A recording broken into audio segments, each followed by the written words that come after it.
only limit to your child is low expectation. So don't limit them. They already have a challenge. Make that challenge as small as you possibly can, and then help them take on the world.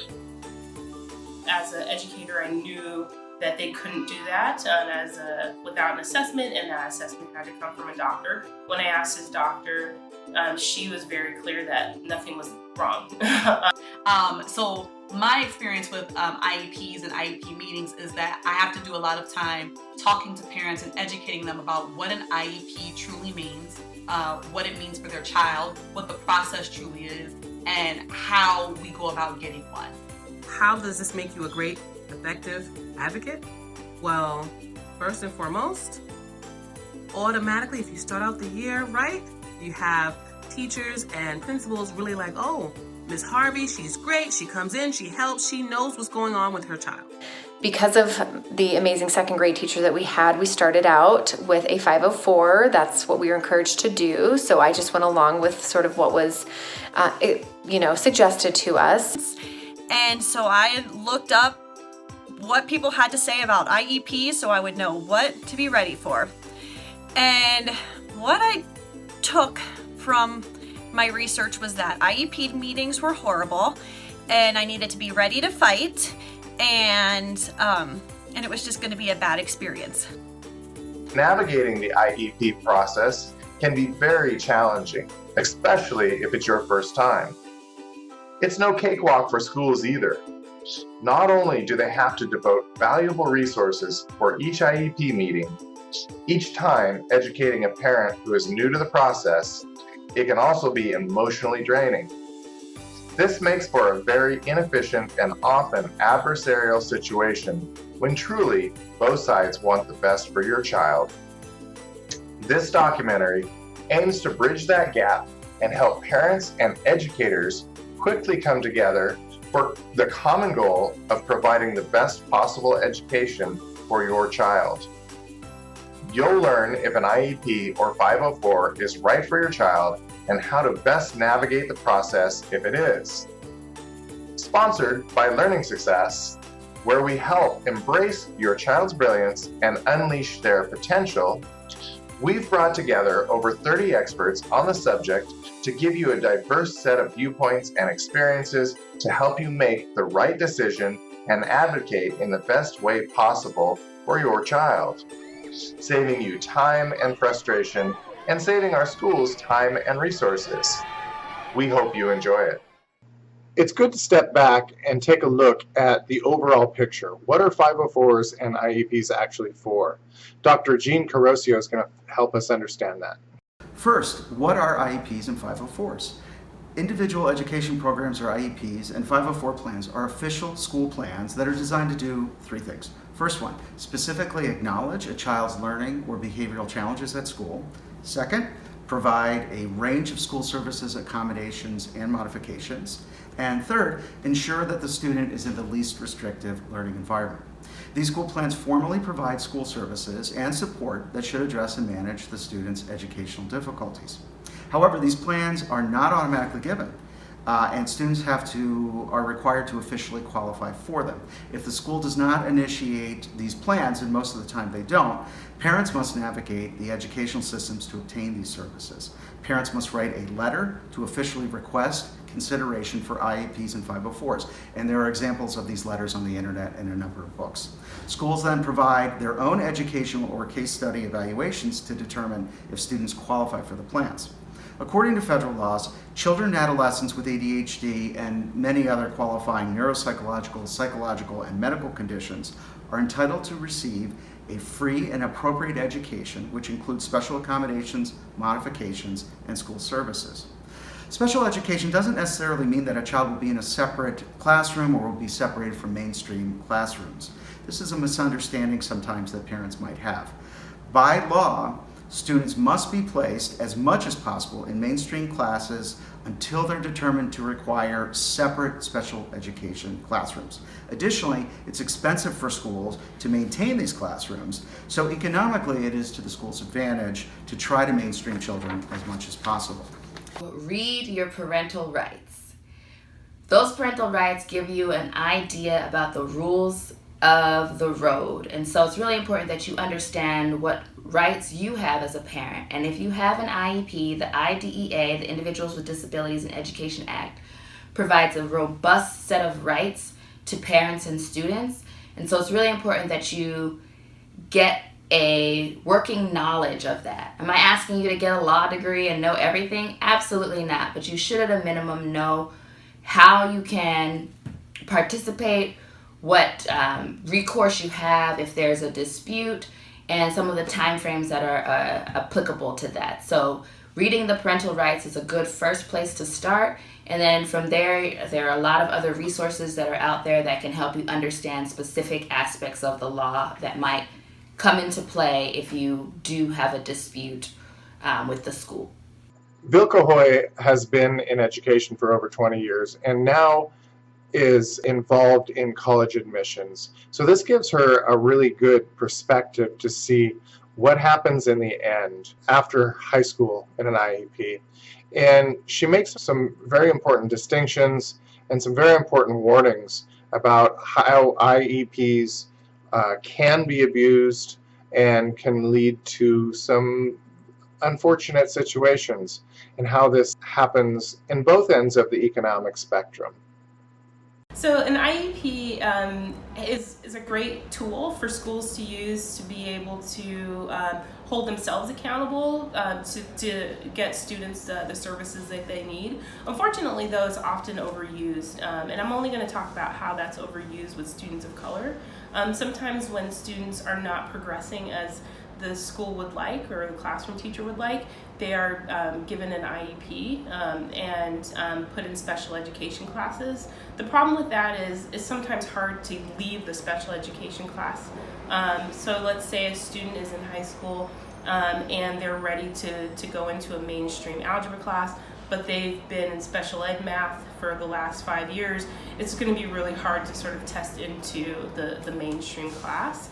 For me as a college counselor, we see when students come who've had IEPs, especially when it was misdiagnosed, and which means that they haven't received the appropriate curriculum for a number of years, and then they don't meet the requirements for college. And it's especially unfortunate because if it was appropriately applied, there's plenty of colleges where a student can go with an IEP, especially for things that are fairly common like ADHD or something like autism. I can also speak to my own son. When my own son was in kindergarten and first grade, we spent a lot of money to put him in private school, and I found out later he was basically sleeping in class, but they were ready to diagnose him with ADHD, dysgraphia, and even autism. But as an educator, I knew that they couldn't do that without an assessment, and that assessment had to come from a doctor. When I asked his doctor, she was very clear that nothing was wrong. After that, we put him in public school, and he caught up immediately. They did basic interventions, and they noticed because he was catching up so quickly, he wasn't a candidate for special education. Now he just started the 4th grade. He's reading at the level he should be at the end of 4th grade. And again, that wouldn't have been possible if they had been pulling him out for something that wasn't appropriately or wasn't applicable to his situation. And how do IEP programs typically affect the process of admissions to college for students in general? Mm-hmm. What can they do to make sure that they are addressing their needs, but also the admissions requirements of the college?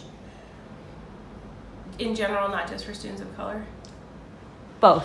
Okay. Yeah. So, for students in high school with an IEP, and if the accommodations include extra time on a test, they are allowed that same extra time on the SAT or the ACT.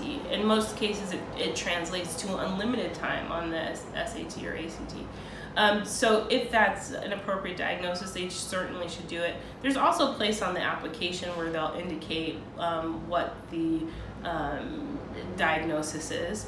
The problem comes when we see students.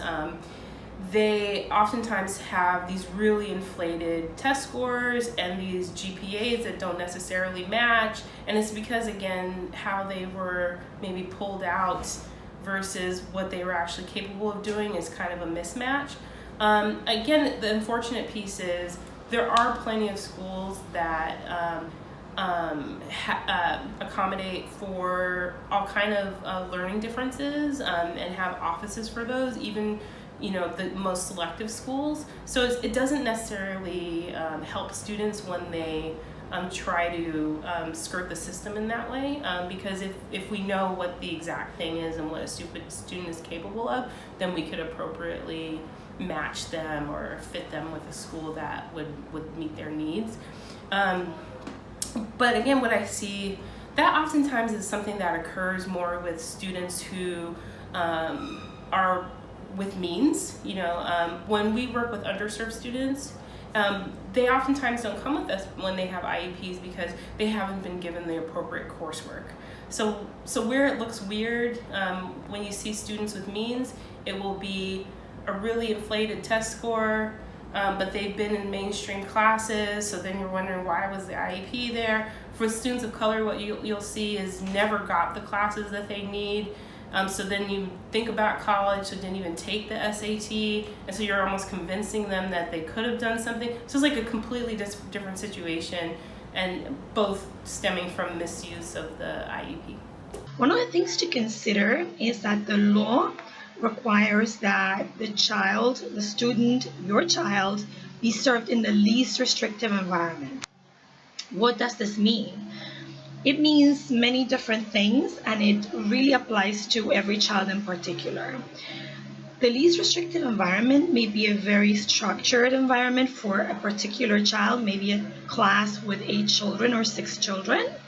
And maybe for another child, it may just be some extra tutoring, some extra help, or maybe even some related services. So what constitutes a least restrictive environment for each particular child depends on that child alone.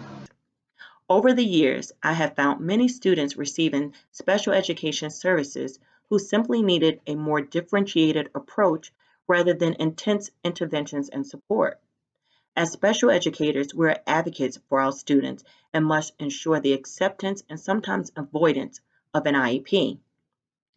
This responsibility involves ensuring that effective response to interventions have been implemented with fidelity for an adequate amount of time to determine whether the student will be responsive.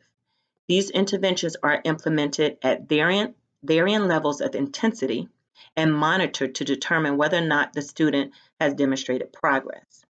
If in fact the student is not responsive to the intervention selected to address the area of concern and continues to exhibit difficulty within a general education classroom, then a referral for a special education evaluation would be appropriate.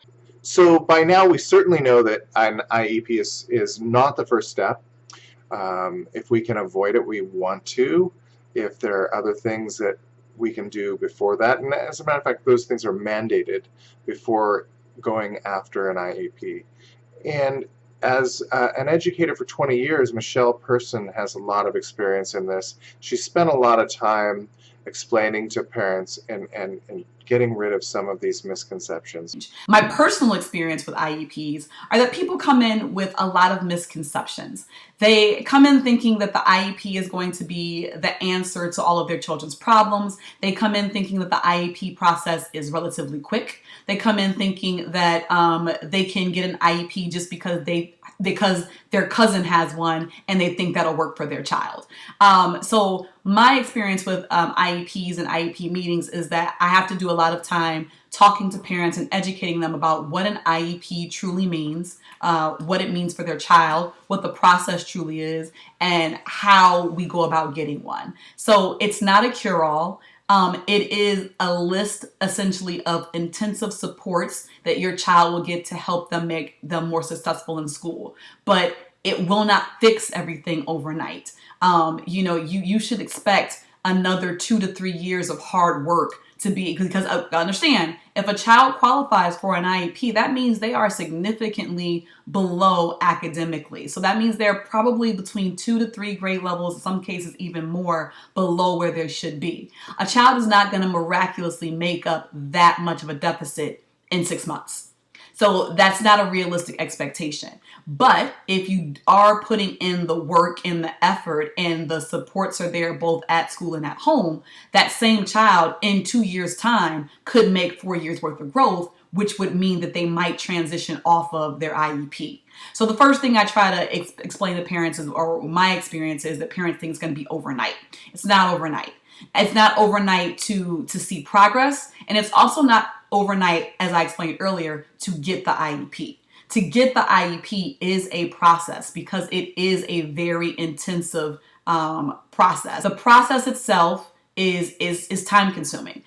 You should expect to spend anywhere between 4 to 5 months from the time that you say that I would like my child to have this IEP to actually getting the IEP, because there are the testing and the interventions and the data collection and the meetings.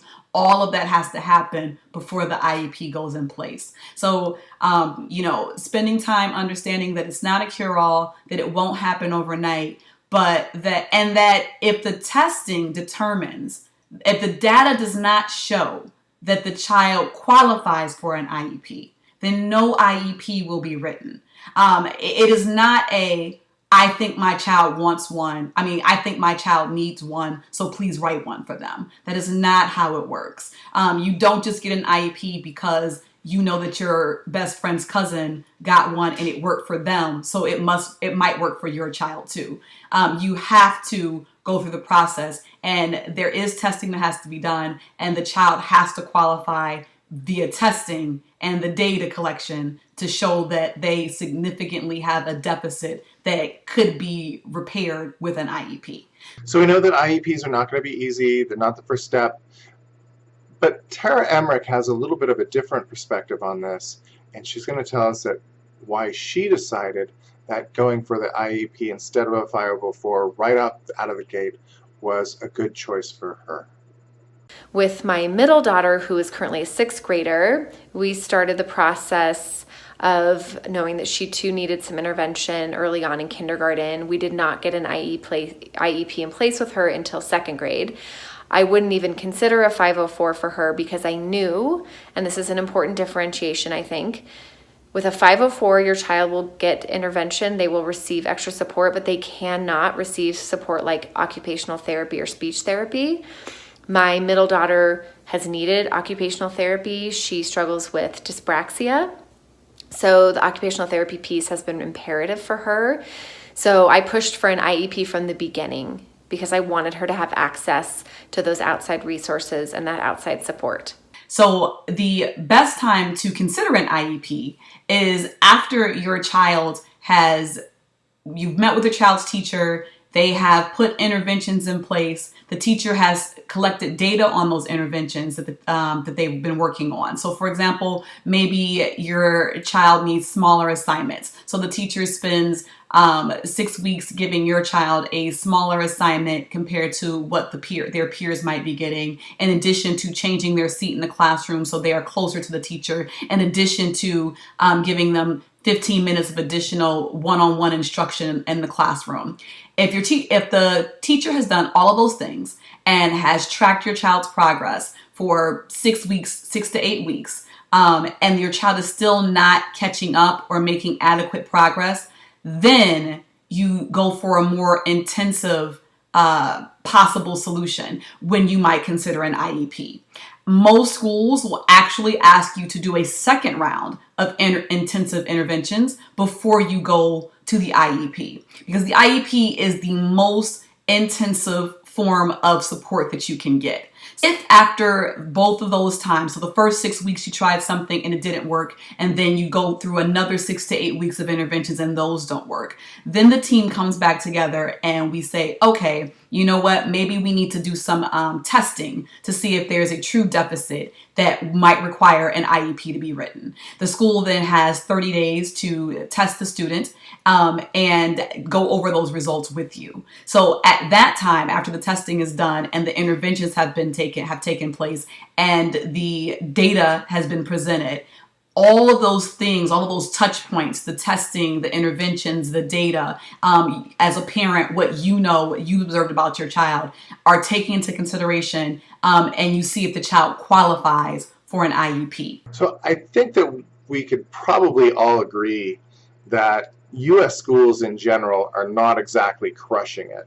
Results just came out and we rank 30th in math, we're 19th in science. We're pretty much in the middle of the pack of all the developed countries, and that's pretty alarming considering the power of our country, where we're at, and how much has been done in the last years with all the standardized testing and all that. I think that we could probably agree that it's not a perfect system. That and you might even say that there's a lot of argument here that our children are guaranteed an education. They have a right to this an education in this country. But I don't think anywhere in the law it says they are guaranteed a good education, or comparatively at least to other countries. So I think it's really important to look at what Dr. Kim Behrens here has to say. She's going to point out some ways in which the entire system is basically flawed and antiquated. And for a parent, not only should we be looking at what the school system can do, but if we're really concerned, what can we do, obviously at home, but what other systems, what can we learn, what else is out there to help our children? Is relying entirely on the school system and looking for this IEP to solve it could be a mistake.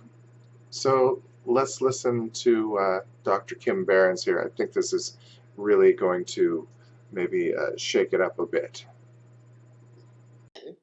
I want you to understand that this is a very different perspective than you have been provided with in the past, or you haven't had the opportunity to hear this, because again, most people who are involved in this process with you are trained very differently. They come from the dominant traditions of psychology, the dominant traditions of education, or even from the medical perspective, which your pediatrician might have been involved at some point inside of this whole thing. So again, I want you to understand that is one perspective, and that sadly is the dominant one that runs the show in education and in our society more generally. But to be quite frank, there's actually a very well-established science out there that is extremely pragmatic. And what by pragmatic I mean, we create effective change, we solve problems, and we improve the quality of life for individuals, of all types. So behavioral science is actually the science of learning. And I'm going to repeat that because that's not kind of understood. When people, I don't know what people think when they hear behavioral science, but most of the time you're probably thinking problem behavior, right? We deal with people with real problems. We're dealing with those kinds of behaviors, but that's not necessarily the case. Now, sure, there's people in our field that focus on that, and they're profoundly effective and vastly improve the quality of life for people with really serious behavioral issues. However, what's not understood is that behavioral science is actually the science of learning. We are the science of learning, which is kind of an interesting thing to know because we are marginalized and excluded more often than not from educational practices and from what happens in traditional psychology. Because our perspective on learning, and again, it's not an opinion, it's based in almost a century of science, kind of goes against the grain of what traditional perspectives are. So what does that mean? So from the behavioral perspective, learning is actually best defined as the change in behavior over time. That is the only way from a scientific perspective. And again, you have to remember we are behavioral science is a science, and not only that, it's a natural science. So similar to chemistry or biology or physics, we study learning with the same scientific methodology. So meaning we observe our phenomenon over time, and then we manipulate specific variables in the environment and evaluate their effects over time. And so we do this in the area of behavior, which is the only observable evidence we have that learning has occurred. So that being said, so we define learning as a change in behavior over time, because to be quite honest, that's the only way we can know that learning has taken place, that something changes, right? So for instance, when a child is reading, the only way we know that their reading is improving is if we watch them reading over time, and we somehow, and we are experts in knowing how to do this, design a way to measure reading behavior such that we can evaluate if reading is improving over time. And so our fundamental measure in our science is actually count per minute.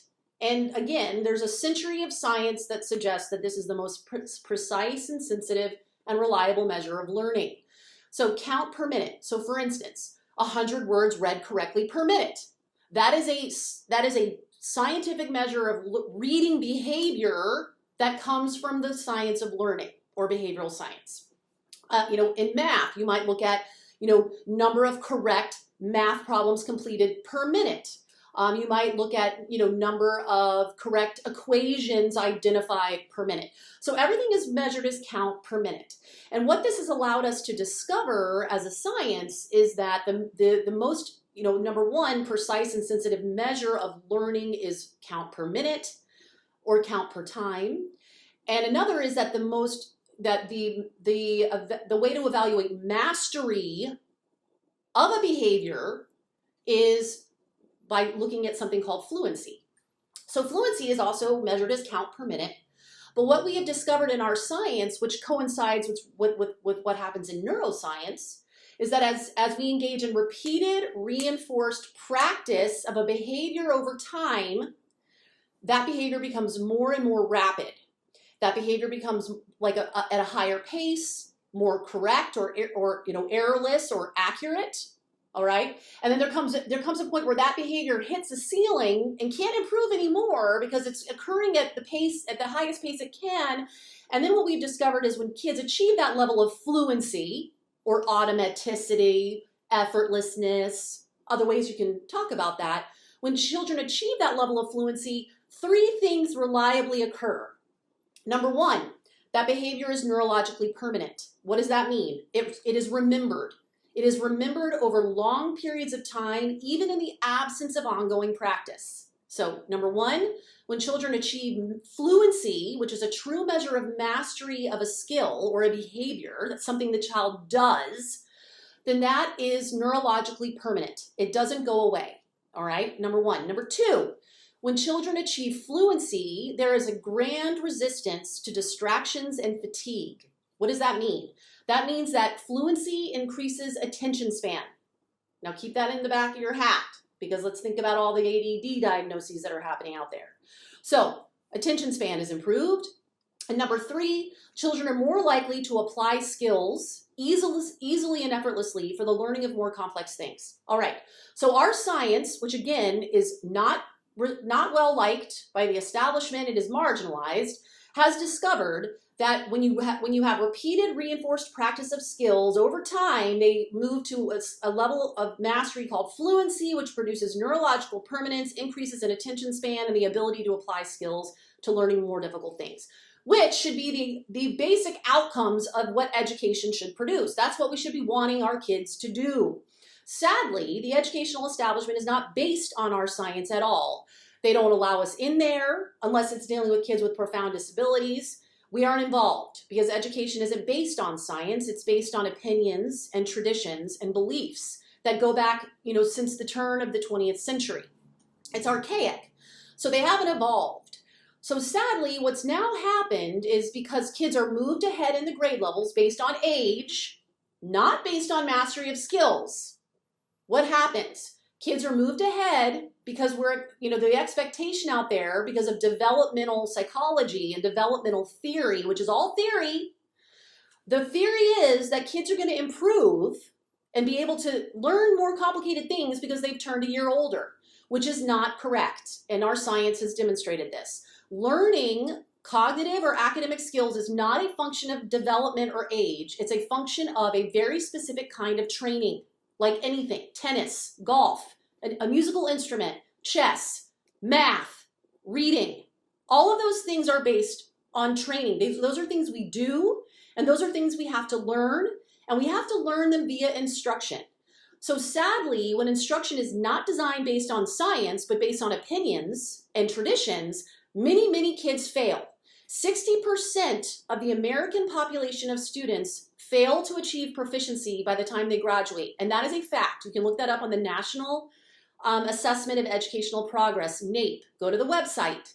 60% of American school children graduate below proficiency. So 60% of kids fail. The educational system fails 60% of kids. So we shouldn't be surprised that some of those failures are now being medicalized, meaning the blame is being placed on the child, and it's being suggested that they have a learning disability or something inherently wrong with them that is promoting or producing this failure.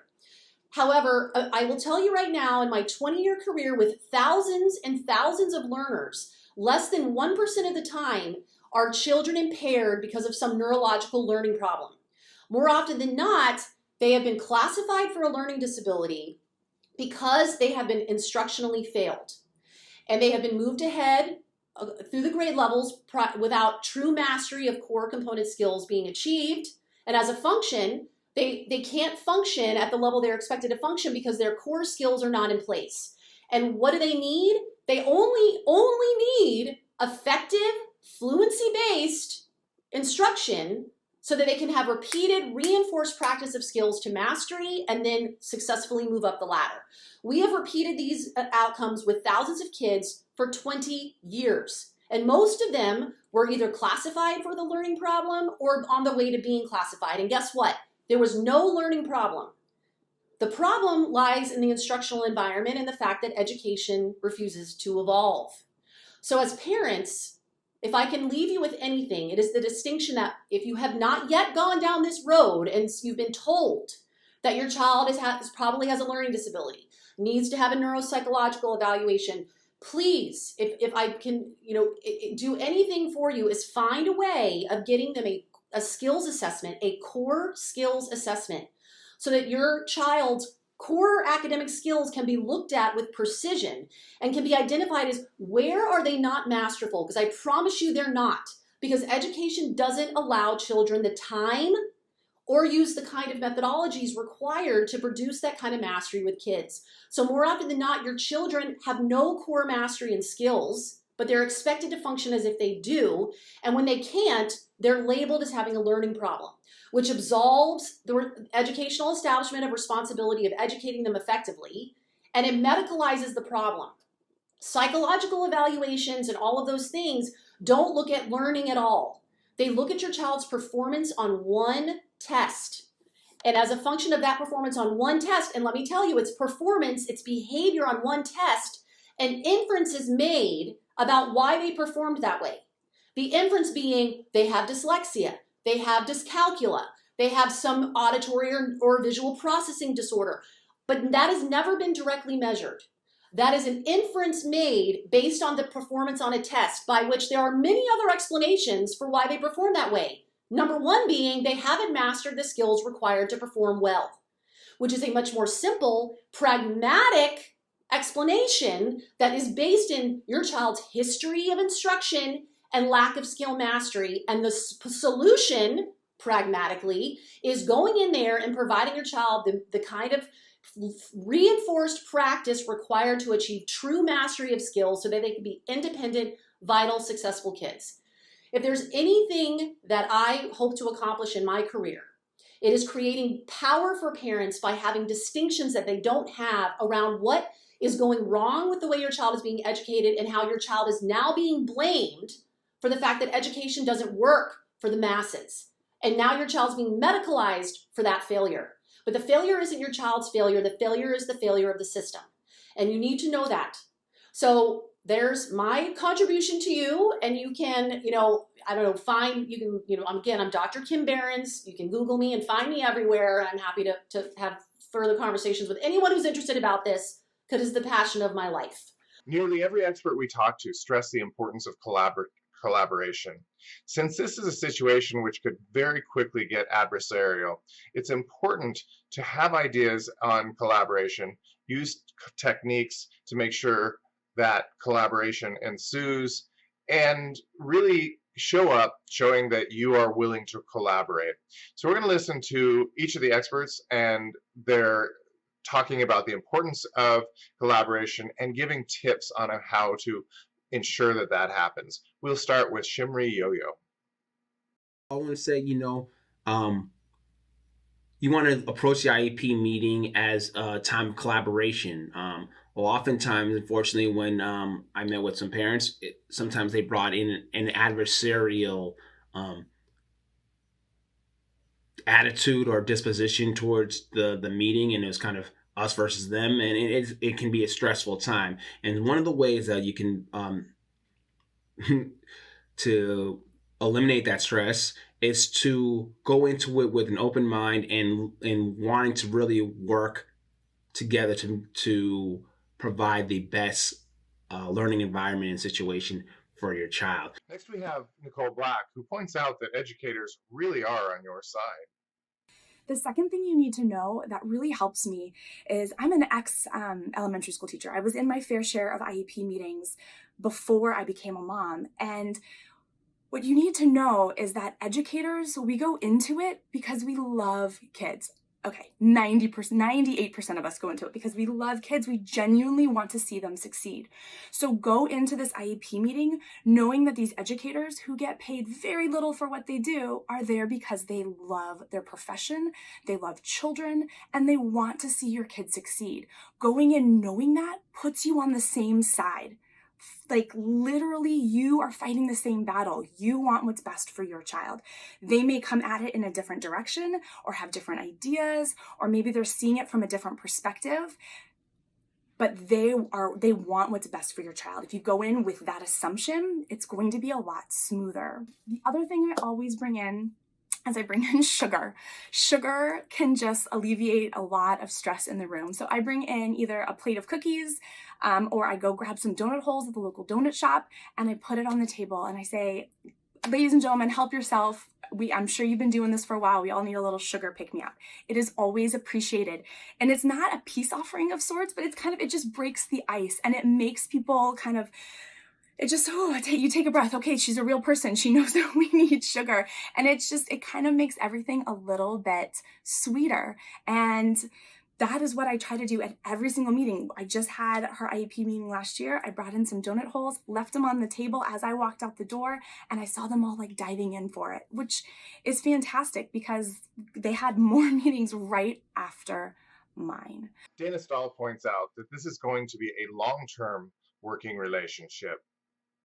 It is also important to build a working relationship and to know who is on your team. Remember, at a team meeting, parents have an equal voice. There are many people who gather around the table at your parent-teacher meetings and at committee of special education meetings, and they can include general education teachers, special education teachers, a school district representative, a parent representative, school psychologist, and a translator if necessary. It is important to maintain an open line of communication with teachers, service providers, and school principals. Be mindful and curious and ask questions and document the answers of your child's level of academic performance, class participation, social emotional behavior, and attention. Parents, it is important to understand that educators, service providers, and school administrators entered the field of education to help children feel successful. Parents who are able to ask for help in supporting their children in a disarming manner lets the school know that you understand that they are the professionals who want to help guide, assist, and work with your children to achieve common goals. By taking these steps, parents will find building level support in meeting these goals. The homeschool partnership is essential to your children's academic and social emotional growth. By working together, your children will feel supported at school and at home and will find strategies in which to succeed. Remember, as parents, you are your child's best advocate. The ability to see something from another person's perspective is critical to negotiations. And Carissa West is going to help us see things from the teacher's perspective.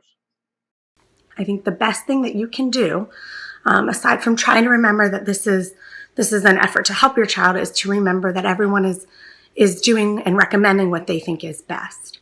Sometimes parents think a child needs accommodations and the student or the staff does not. And sometimes the parent's right? You know your child best. However, sometimes what you know about your child is what you see in your child at home, and what teachers and administrators and special ed case managers, they see a different side of your child at school. And sometimes those pictures look very similar, but sometimes they're going to look different.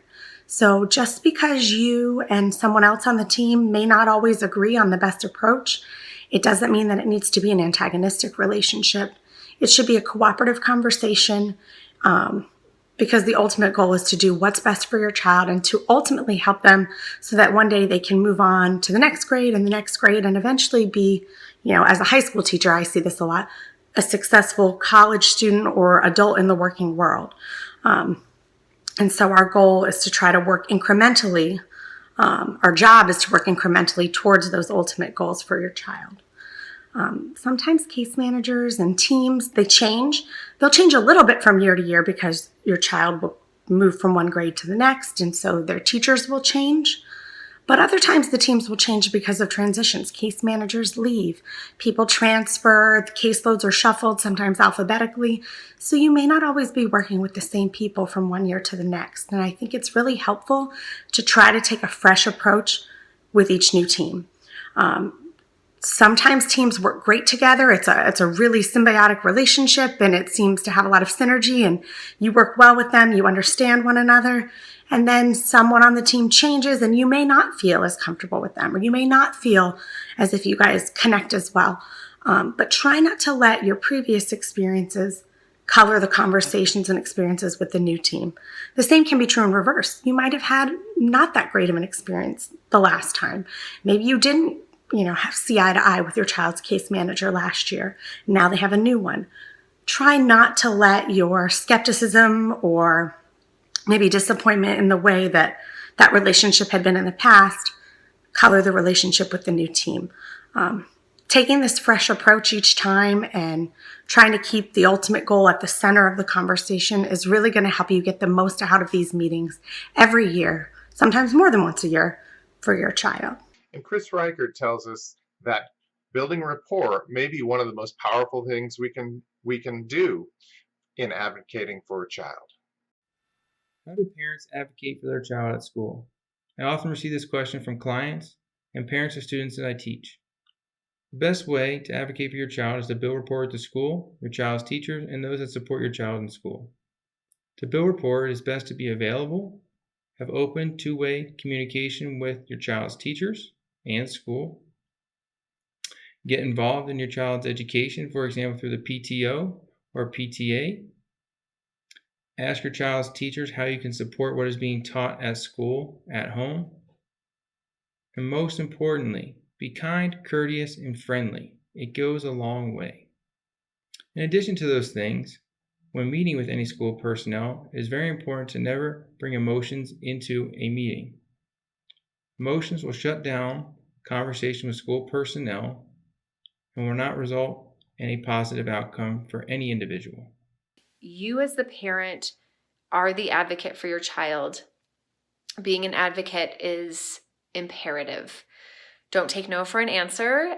I also think, though, it's really, really important to recognize that in general, I think our teachers and educators are very well-meaning. They have great intention. They are doing an incredibly challenging and difficult job that I cannot imagine doing, and to have great respect and gratitude for them is imperative. I stepped into every meeting with that sense of respect and gratitude for my child's teacher, and at the same time was strong in my voice and my opinion. And I feel like it's important to navigate the system as a team. You want your child's teacher on your team. You need to be an important team member. You want your child to be a team member. So I think that coming into the whole situation, seeing your child's teacher as an ally is really important. Obviously, there might be circumstances or situations where that's not the case, and then you need to go outside. So coming in with that attitude of gratitude, so to speak, I think is imperative, but strong. Stay true to what you know to be true about your child. Don't take no for an answer. It's a long and arduous process. I think if I had to do it all over again, I would have pushed a little harder, a little bit sooner with my middle daughter to get her on an IEP. I understand that there's things in place and they want to get to know the kids and they want to sort of make sure that that's really what they need. But if you step back and just kind of let them figure it out, it might not happen. So be vocal, be strong, be present, be in direct communication with your child's teacher and your child's school. Be appreciative. It's really important to not burn bridges, even though anger is valid. It can be a really frustrating experience. And if you, as a parent, have done a really great job of all of this collaboration stuff, coming in with a good attitude, listening, but yet strongly advocating, what you've done is what Nashima Harvey calls building a school tribe. Let's listen to Nashima talk about the power of a school tribe. Create a school tribe. Your school tribe will have the basic people in it: principal, you, and teachers. You could add secretaries, security guards, you can add whoever you want, but you just want to let everybody know that you love your child and you are very involved and you love working with the school to make this an awesome school year. No hostility. You just want to show it's all love. We're here to help the kids. We're here for the kids. We're really involved in the process. How does this make you a great, effective advocate? Well, first and foremost, automatically, if you start out the year right, you have teachers and principals really like, oh, Miss Harvey, she's great. She comes in, she helps, she knows what's going on with her child. That goes a long way. Building relationships goes a long way. The internet can be a negative place, a very negative place. Unfortunately, when it comes to IEPs, that can lead to a lot of problems because very commonly in Facebook groups and across the web, you will find people really complaining a lot about IEPs. And the general idea that you can get from this is that IEPs are just automatically adversarial. They can be, but it's not always the case. And Melanie Musson is going to point out the importance of walking in with a non-adversarial and her experience on how she thought that was going to be different because of her internet research. And so we had an IEP meeting scheduled, and I am part of several Facebook groups of special need parents. And so I looked up what people had to say about IEP so I would know what to be ready for. And what I took from my research was that IEP meetings were horrible and I needed to be ready to fight, and it was just going to be a bad experience. So I was nervous when I went to the first meeting, and I cried, and not really for any reason. It was just my nerves. And as the meeting progressed, I started to wonder why I was so ready to fight, because her teacher that was heading up the meeting was on my side. She wanted the best things for my daughter. She is brilliant. she knows the law, she knows what my daughter's entitled to, and she's committed to seeing her students excel. And so after that first meeting, the next 2 years of preschool, those meetings went great. I wasn't prepared to fight because I knew that this teacher was on my side, and the IEP meetings were a wonderful experience. And then my daughter transitioned to kindergarten, and her so that IEP meeting to get ready for kindergarten went very well because her preschool teacher headed up that meeting, and she knew what my daughter, the services she should get, and she knew what the ways that she could write into the plan how my daughter could be helped best. And so that was a good meeting. And then my daughter's kindergarten year did not go well. She didn't thrive like she had thrived in preschool. She didn't like going to school. And it wasn't a good experience. And then after seeing how things weren't going great, I had ideas for how to make things better, things that we could do to help her, things that we could do so that she would learn and thrive the very best way that she could. And when I went to that meeting after the end of kindergarten, getting ready for first grade, the people in the meeting from the school were not on my side, and it was not a good experience, and I was fighting. And so I've seen both ends of how an IEP meeting can go. It can go great, and it can go where it feels like a fight. But some things that I learned is to expect it to go well. So don't go into it thinking this is going to be bad and I'm ready to fight. Go into it expecting the best. You'll know if it doesn't go, if it's not going well and you're not seeing them meeting the needs of your child. You'll know, and then you can deal with that. But don't expect it to go bad. Expect it to go well. So first, I want to just sort of set the framework and make sure that all of our understanding is in the same place. If you have a child with an IEP or an individualized education program, they are protected under federal law, and they are entitled to a program that essentially provides them with a free, appropriate public education in their least restrictive environment. Obtaining that can be a challenge, and so I want to definitely make sure I am abundantly clear that this is a marathon and not a sprint, and therefore it's really important that you pace yourself. It's also really important that you think strategically about the relationships that you have with individuals in the building, recognizing that your child is in somebody else's care for the majority of the day. And whether you have a dispute or not over something related to special education or discipline or any of the ways that issues come up, your child is often going to be going back to school there. So I say that to say it's important to operate with grace and integrity and respect throughout the process, even though it can be extremely frustrating. And that's not to say you have to minimize your feelings or not speak up when you're concerned. It's just to remind you to be thoughtful about how you are approaching the situation. And finally, Emily Denbaum Morrison reminds us of the power of thank you. Special educators are the most undervalued, underrecognized educators in our profession today. And so often they have mountains of paperwork, IEP meetings, testing, and they clearly love children or they wouldn't be doing this job.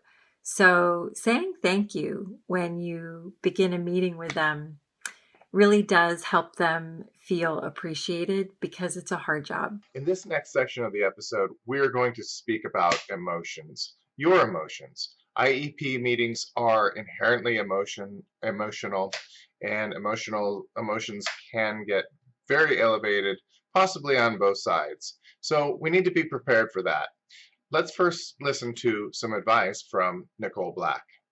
this knot in the middle of your stomach, and it just can feel so intense. And so I want to give you a couple tips to help alleviate some of that so that you feel a little bit more prepared. You can walk through it a little bit easier, and it's not quite so traumatic. I can't take all of it away because I still feel it. IEP days, man, my stomach just, the stress of it and the anxiety of it. So it doesn't go away, but we can reduce it. We can limit it. It's not uncommon for parents to get so emotional that they simply just don't ask for everything that they want. And Dana Stahl is going to talk about that and the importance of bringing a friend for support. A parent who I recently was working with in preparation for her meeting did prepare for questions and concerns, but once at the meeting she said, "I did not ask for additional accommodations at this point. I more or less wanted to hear what her teachers and support staff had to say. I was very pleased to hear the progress Leah is making and that they are enjoying working with her." Leah's mother was not comfortable asking for things without sounding completely competent, as this is not her area of expertise. She said, "I felt like I was winning simply because I didn't cry at this meeting." For parents who need support, please bring a friend, an advocate, or someone in the field of education to sit beside you and be there to support you. It is important to remain calm and carry on. My biggest advice to parents when it comes to approaching these meetings is to remember that it is a team meeting. Everyone is on the same side, and that side is to try to get your child the accommodations that they need to be successful in the classroom, whether that's the general education classroom, whether it's a self-contained classroom, whether it's a classroom that's inclusive but has the aid of a special education teacher or assistant. The scale or the continuum of assistance for students varies pretty widely from age and grade and demonstrated need. But one thing that can be really, really challenging for parents, and as a mom myself, I completely understand why this is to leave emotions at the door, right? We're talking about your baby, your child, and you want what's best for them, and that can be a really emotionally charged situation, which everybody understands. But the more that you can try to separate yourself a little bit from the emotional side of it and focus on the practical side, the better off that you'll be, the better off your child will be, and I think the better the progress the IEP team will make. This isn't saying that you have to come in like a robot. All of the teachers, the specialists, the administrators, they understand that this is your child they're talking about, and they care about your child too. But sometimes it can be a real challenge for a parent to separate what's being said about their child and how to help their child from, feelings about their child personally. And they're not the same thing, right? As a teacher, I might love your child. I might think they're incredibly special and fun, and I might enjoy having them in class. But I might also see that they are having real challenges or real difficulties, and they're not meeting kind of the expectations for their academic or developmental level. And I want to make sure that as a professional, as the teacher, that I am helping your kid get the accommodations that they need to be successful in the classroom. And so the conversation is often going to center around what's not happening and what needs to happen, what needs to change. And that can be really tough for parents. The IEP process has been set up in a way that teachers and professionals are encouraged to consider the student's strengths and to discuss the student's strengths as part of the meetings and as part of the discussions. But more often than not, parents especially are going to find that they really focus on the parts where their child is struggling and falling short. And that can be a really difficult situation to be in. So just knowing that prior to going into the meeting can help you maintain kind of a sense of calm and try to get a handle on your emotions. It's okay to be upset. It's okay to feel stressed. It's okay to cry, right? There's usually tissues at these meetings, especially in the early years when parents are still getting their bearings and trying to figure out how to best navigate this process for their child. Barbara Harvey reminds us to first take care of yourself. You need to make sure that you're taking care of yourself. You need to make sure that you are getting your needs match. You're finding out what support programs are around for parents with children with that issue, and find out from other people what they did, what works for their child, and get that support that you need. You're not alone in this. You're not the only parent with a child with this issue. So reach out there and get your best resources, other parents who understand where you are, who've seen what you're seeing, and can give you some ideas, some support, and some help. Find community. No one should special education alone. It can be a very long and exhausting process. And so I highly recommend that you find other parents who also have children in special education. If you can find individuals at your school or in your district, that's really helpful because they also have an understanding of how things work in those particular spaces. But I also think it's important to just generally find community around either parents who have children with the same disability or are just going through or dealing with the same types of issues. And there are a lot of online communities as well. Facebook has a lot of special education communities related to specific exceptionalities. And I think it's just really important to make sure that there's a space for you to gather information, to get encouraged, to be reminded that you need to take a break, to be reminded that you're doing a great job. And I will also state that with finding community, wherever possible, I highly, highly recommend that you take someone with you to an IEP meeting because they can often be really overwhelming. And sometimes even the dynamics of one parent surrounded by 8 to 12 educators can be intimidating. So I think it's really important to have someone with you for emotional support and also just another set of ears to hear what's going on and take notes. And before we end this section on emotions, I just want to give one more reminder from Emily Denbo Morrison on the importance of bringing a friend.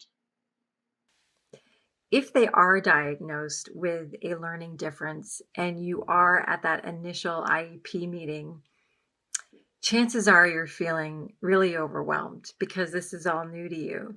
And I think it's a good idea, especially in these initial IEP meetings, to bring another adult with you, another family member, significant other, a friend, who can be another set of ears. They can take notes, they can ask questions, they can hear the things that you might be missing because, again, you're really worried about the outcome. Getting a diagnosis for your child is a highly personal decision. There is a lot to think about with that, and that's far beyond the scope of this. But we want to give some different opinions from different sides, from parents and educators and child advocates alike. There's also the consideration of whether you should or can get the diagnosis done within the school system, or should it be done by a professional? So let's start this off with Tara Emmerich, who's going to give her experience in that situation. So I was aware of IEPs and 504s before that because I am a social worker by training, and I was a school social worker for a year in a public middle school and was part of some of the team decision-making meetings and coming together with students who were getting IEPs. So I had some awareness, but I really didn't truly understand all that went into it until I became a parent of 2 children who needed extra support in school. So because of the amazing second grade teacher that we had, we started out with a 504. That's what we were encouraged to do. So I just went along with sort of what was suggested to us. In order for my daughter to qualify for a 504, she had to be officially diagnosed with something, which that in and of itself, I think I have different feelings about that. But I also feel like there is a time and a place where you have to sort of play in the rules of the system. So her pediatrician diagnosed her as ADD, which was not a made-up diagnosis. She certainly displayed various behavior types that go along with attention deficit disorder. I actually really believe that she was suffering more from PTSD and not ADD, and it just manifested in similar behavior. Nevertheless, we went with the ADD diagnosis because we knew that it would get us a 504. We didn't necessarily know that we could push hard for that evaluation, so we actually sought out outside evaluations for both of our daughters. They were both evaluated by a educational psychologist. We had to pay out of pocket for that. It was incredibly expensive. We are lucky and fortunate and privileged enough to have the means to do that. I realize that obviously not every family is able to do that, which is frustrating to me that is something that is a truth. So know that you don't have to have outside testing in order for your child to get evaluations, or to be evaluated rather. My middle daughter's school did the same exact tests that we had already received to her, or that she'd already been tested on, but they needed to have it within the system. So in some ways, I guess the outside educational testing was helpful because it just gave us better ideas as to how they were learning and what was going on with them. Dr. Keisha Walker tells us that a lot should actually be done before even considering a diagnosis. Avoidance should be taken against those who see a student struggling and immediately suggest the need for an evaluation without employing any research-based interventions. As we know, students learn differently, and all students respond to instructional strategies and interventions differently. As a result, all children should be afforded opportunities to increase their skills and abilities through the selection of strategies and interventions that are aligned specifically to support their individual needs and abilities. An immediate request for testing and or the development of an IEP is just not appropriate and should be avoided. When a child is struggling in school and has been, they are likely going to try to mask that struggle in a variety of ways. This could be temper tantrums. It could just be simply by acting cute and using charm to get past it. It could be some extreme behavioral problems. It could manifest as headaches, illness, sick to stomach. Could be procrastination. There's so many techniques. Kids are actually pretty brilliant in coming up with these, and so this actually goes very unrecognized as the core problem, and a lot of people will assume that the behavior is the core problem, and the behavior is really actually a symptom. So, and Emily Denbo Morrison is going to talk about that. When to consider getting a referral or a test for your child.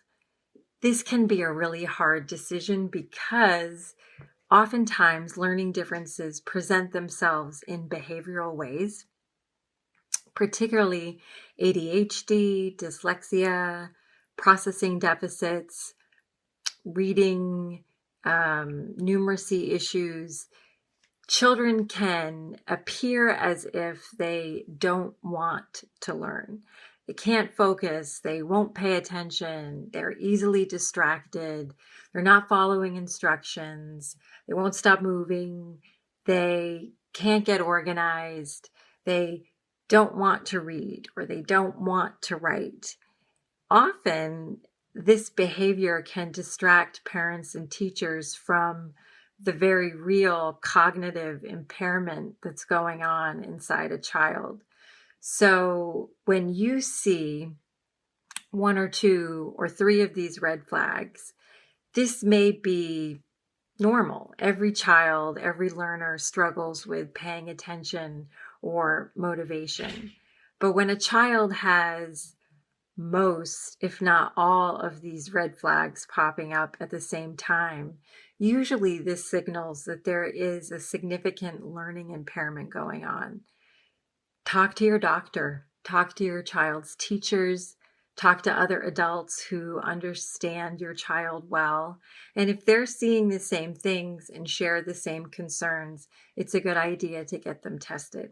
The whole diagnosis is kind of a dilemma. It's a very personal decision. There's research that needs to be done to know if schools in your area are responsible for doing a diagnosis, and then it may be a consideration that you want an outside diagnosis.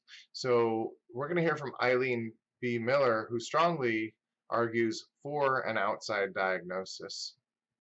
Please, before you go into your meeting, please have a formal diagnosis from a pediatric neurologist. It is very important.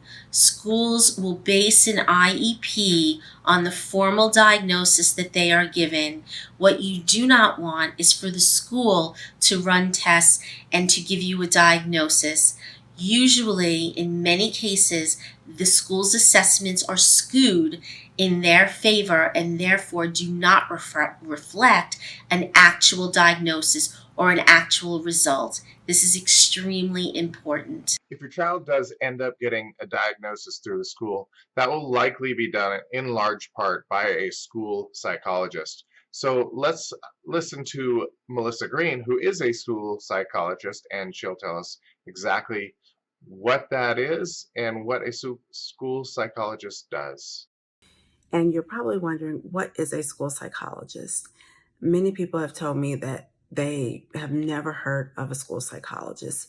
So the primary role of school psychologists is generally to conduct psychological or psychoeducational evaluations and provide consultation to the educators as to how they can best support the children in their classroom. Prior to a child being evaluated by a school psychologist, there may be several meetings with members at the school, team members at the school, as well as with parents to discuss a child's progress or lack thereof, and to discuss what type of interventions have been in place and what other types of interventions may be considered to implement. After all of those things have been exhausted and it appears that the child or adolescent is not making adequate progress, then a teacher and a parent may decide that they want to have a child or adolescent evaluated. And that evaluation usually consists of tests that look at their intellectual functioning, their academic skills, maybe behavior rating skills to see how they exhibit certain behaviors in the school environment versus the home environment or the community. Also, there may be rating scales to screen for any type of emotional difficulties. Dr. Jean Carosio brings up a very important distinction between educational testing and diagnosis. So, what do IEPs and 504s not provide? Parents should know that after school testing, many schools do not provide specific clinical diagnoses such as a reading learning disorder or ADHD. Public schools typically provide educational testing, and while psychologists provide psychological testing. So they are different. These tests are different. School psychologists are not clinical psychologists, and they have different training, credentials, and professional roles.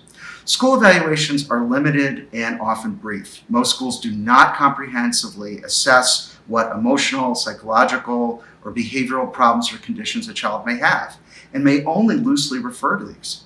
This is unfortunate because parents sometimes can lack a full understanding of the magnitude of the child's problems or conditions or challenges and the critical need for outside providers.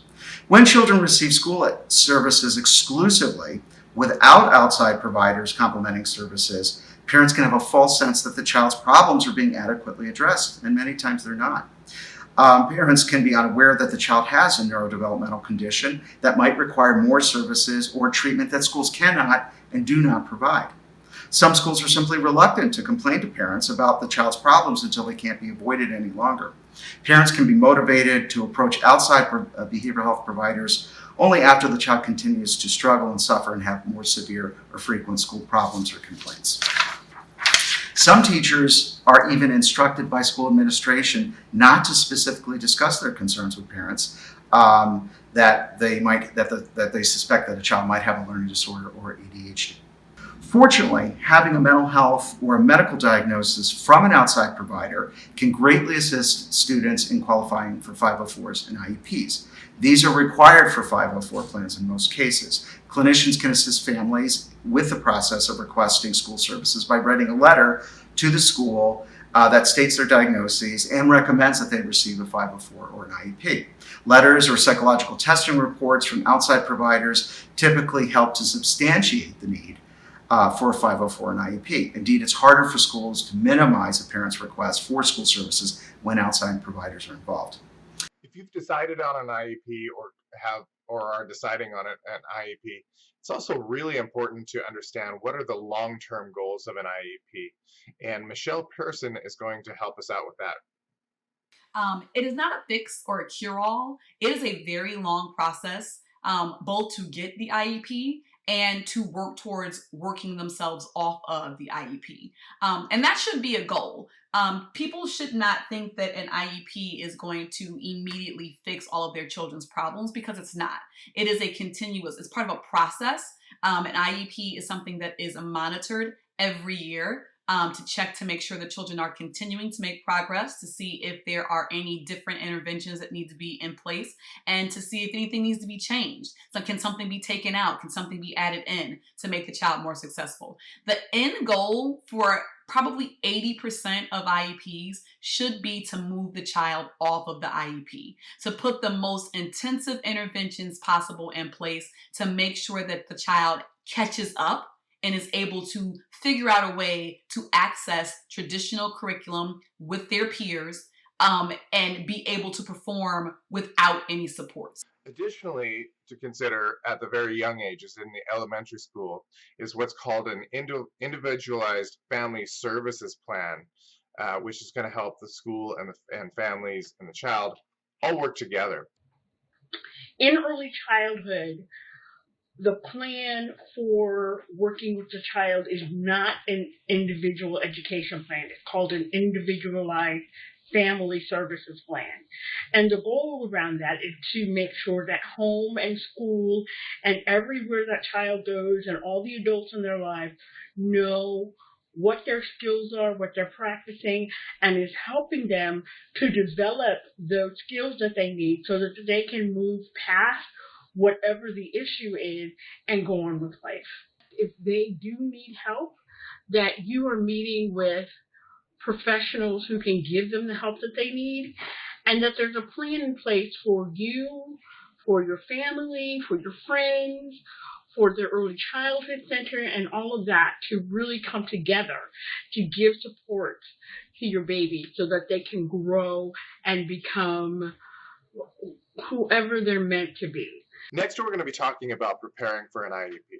Something you really want to do is be totally prepared so you can achieve the best outcome. Prior to that, we really want to make sure that this is exactly what you need to do. An IEP is a difficult process. It's not something you want your child to be in long term if possible, and if you can avoid it at all, that would be a much better outcome. So let's listen to what school psychologist, author, and educator Nicole Thompson has to say about this before we actually get into the nitty-gritty of putting together, of preparing for this IEP. So above all, my most important takeaway in this video is to exhaust all possibilities before you actually request testing. And the reason I say this is because there's a saying in the mental health field, in the field of psychology, that if you're looking for a disability, you will almost certainly find one. So in other words, we all have our strengths and weaknesses. And if you're constantly focusing on your weaknesses and seeking out things to confirm your weaknesses, then most likely you'll be eligible or you'll qualify for a disability. So before you get there, I want you to exhaust your possibilities. So the first thing is to actually go to tutoring. And tutoring is easy and it's something that is readily available. Tutoring can happen in numerous ways. You can get after school tutoring.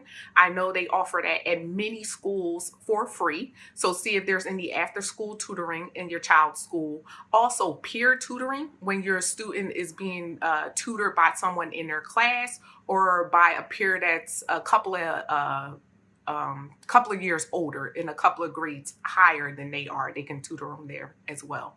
Also, you can ask your teacher or a teacher assistant to help your student when they have time, if they're willing, and tutor them that way. You can also pay for tutoring, which is another option. So the first thing I want you to do if your student is struggling is to get tutoring. I want you to use the internet. The internet has so many different things and so many platforms for learning and sharpening your skills. And depending on how old your child is, that's how you pick the different platforms and all. So just to name a couple of popular ones out there, ABC Mouse, depending on your child's age. And also one of my favorites is Khan Academy, and that's KAHN Academy. What it does is it offers different opportunities and problems for your child to really practice on the skills that they need to be successful in school. So use the internet, all of those great learning opportunities that they have out there. And I'm pretty sure that you could find some on YouTube as well. And echoing that same sentiment of exhausting everything is Dr. Ingrid Amarini Klimek. And she is actually going to give us a few more suggestions along those lines and how you can work with the school in exhausting all those possibilities before jumping into that IEP. So the first thing that you need to do as a parent when you are navigating or exploring, possibly having an IEP for your child is to see if there was anything that was done before. For example, have you or has the school tried extra supports? Has the school tried tutoring? Has the school tried setting them apart for your child, or have they tried different methods or different approaches? Everything that would be tried with any normally developing child should be tried with any child regardless of level. And those options need to be explored before an IEP is even considered. So when you're thinking about, does my child need an IEP, really think about what was done before. Have a conversation with the administration at the school, with the principal, with the assistant principal, with the teacher, also with the school psychologist. Those people should be able to give you feedback on what methods, what strategies and techniques were already utilized in order to teach your child. If you feel that you've tried at home, the school has tried, that that the answers that you're getting are satisfactory to you, and you feel that you need to move forward, then maybe the next step is to request an IEP review.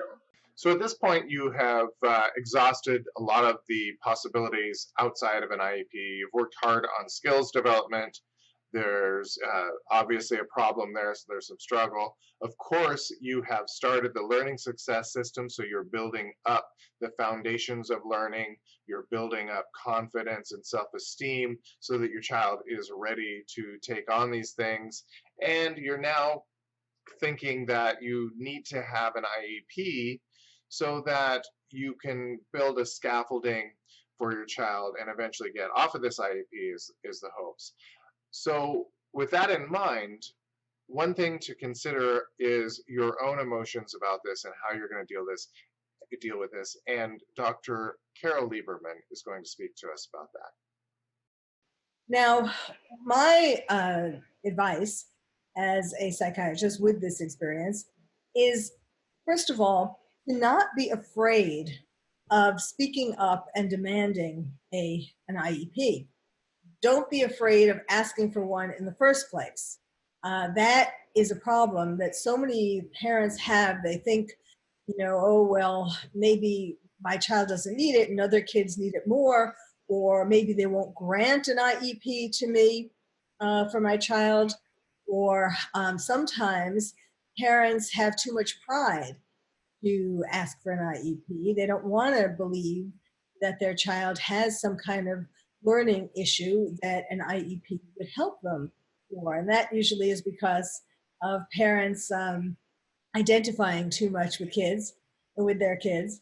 And, it brings back feelings that they had when they were in school and not wanting to feel smarter or smart enough and so on. So it's all these different kinds of issues that can get in the way in the first place for asking for an IEP. Let's get a quick overview of the entire IE process so we know from beginning to end. And we're going to get some help on that from Winifred Winston, who has a lot of experience with this with her own child. Understanding the 8 steps in the IEP process. So I really want to delve into each one. And I'm going to be looking here because I have notes and I don't want to miss a step. So you must familiarize yourself with the 8 steps in the IEP process. And step number 1 is requesting an evaluation in writing. There are templates, there are a plethora of templates online where you can find a template to request an evaluation in writing. And within that documentation, you want to request evaluations for any of the areas that you have concerns.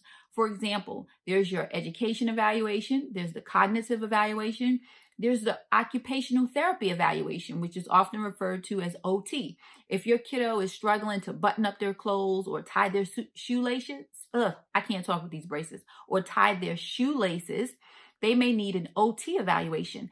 They may mispronounce words, can't really get the words out. You don't understand them when they speak. They might need a speech evaluation. So you want to be clear and put all of that in the letter. So you want to request an evaluation in writing. And number 2 is the actual evaluations. There's a timeline and so many days that the school has to get your child assessed.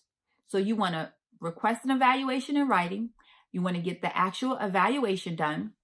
You also want to attend the meeting where they determine eligibility. So just because a child has a learning difference doesn't necessarily mean that they're eligible for special education services.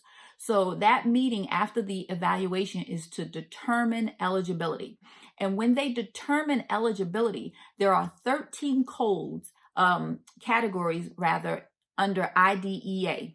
So there are 13 codes under IDEA, and they have to pick one of those 13 codes. For example, my daughter was determined to have a specific learning disability in reading, and you often see it abbreviated as SLD. Well, what does that mean? That's what I said. What is that? What does that mean? Well, she has dyslexia. So you may often find that dyslexia falls under SLD. I did not know that. That's very important to know and understand.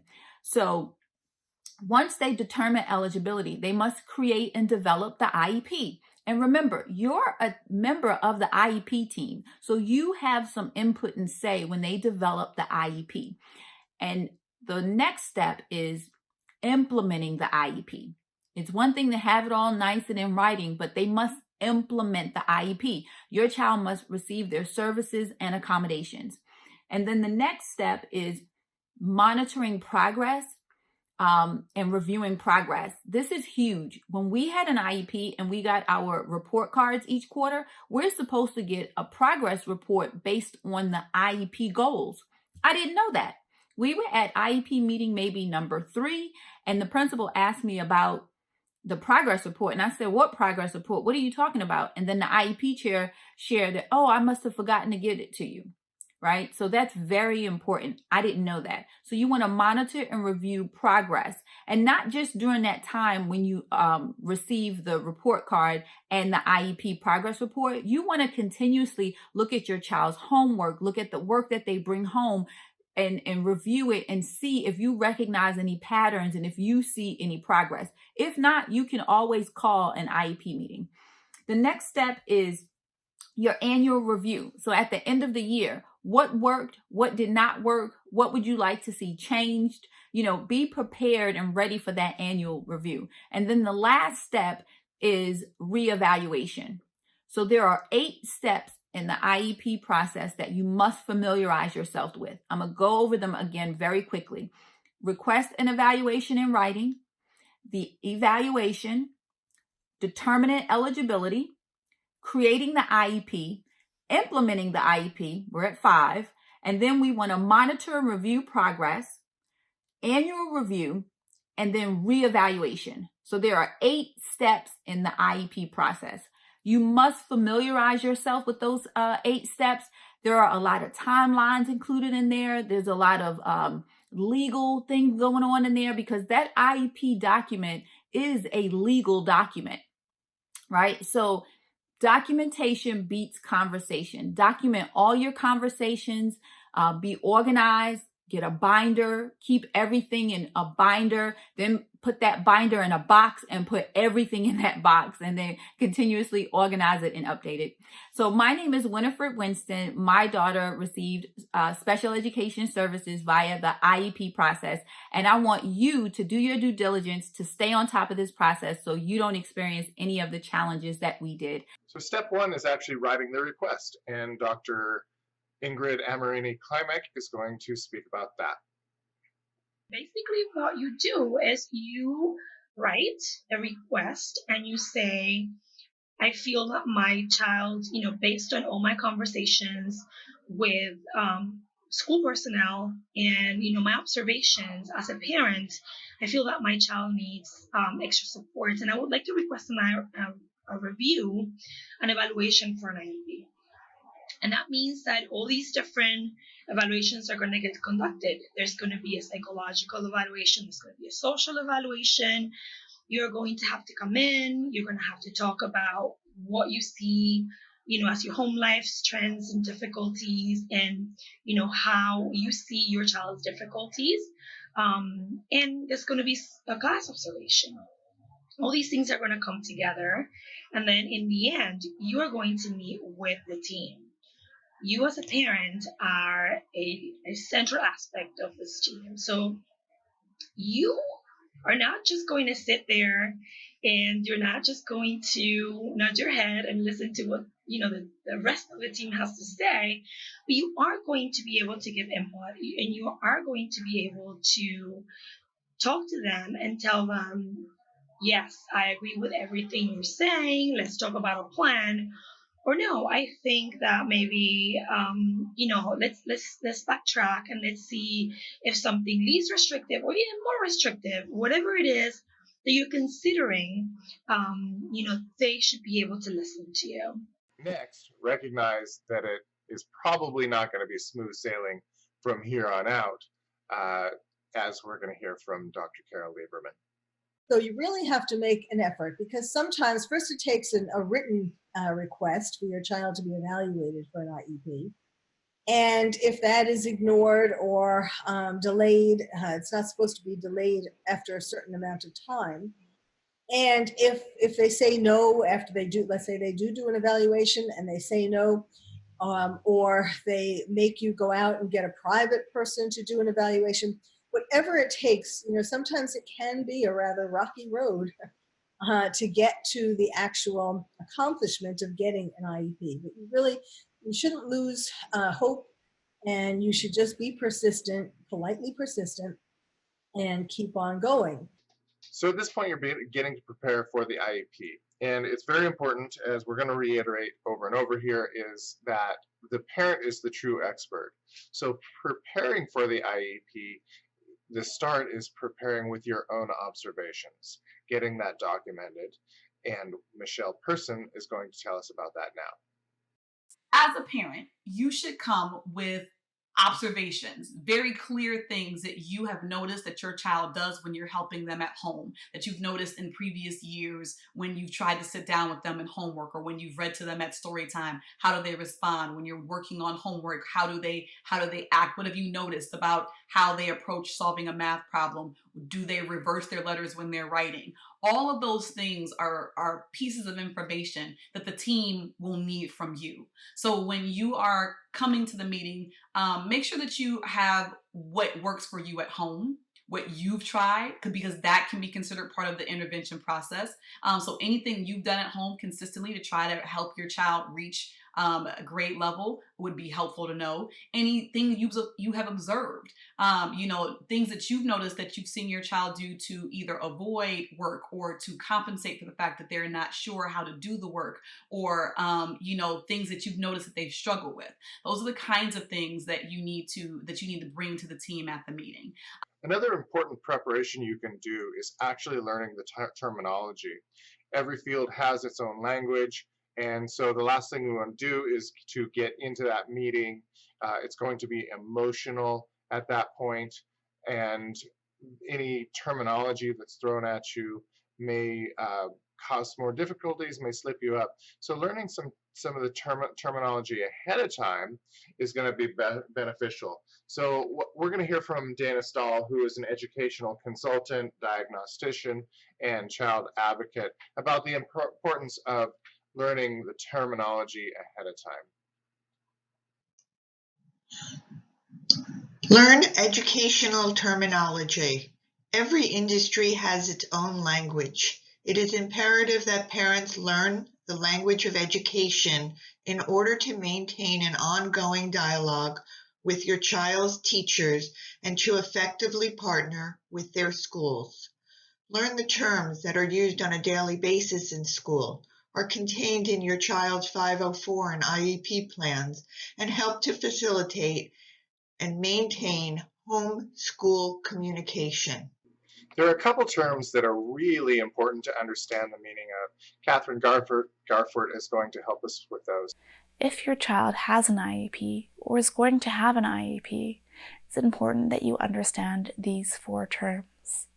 The first 2 terms, accommodation and modification, are commonly confused, but they have very different implications.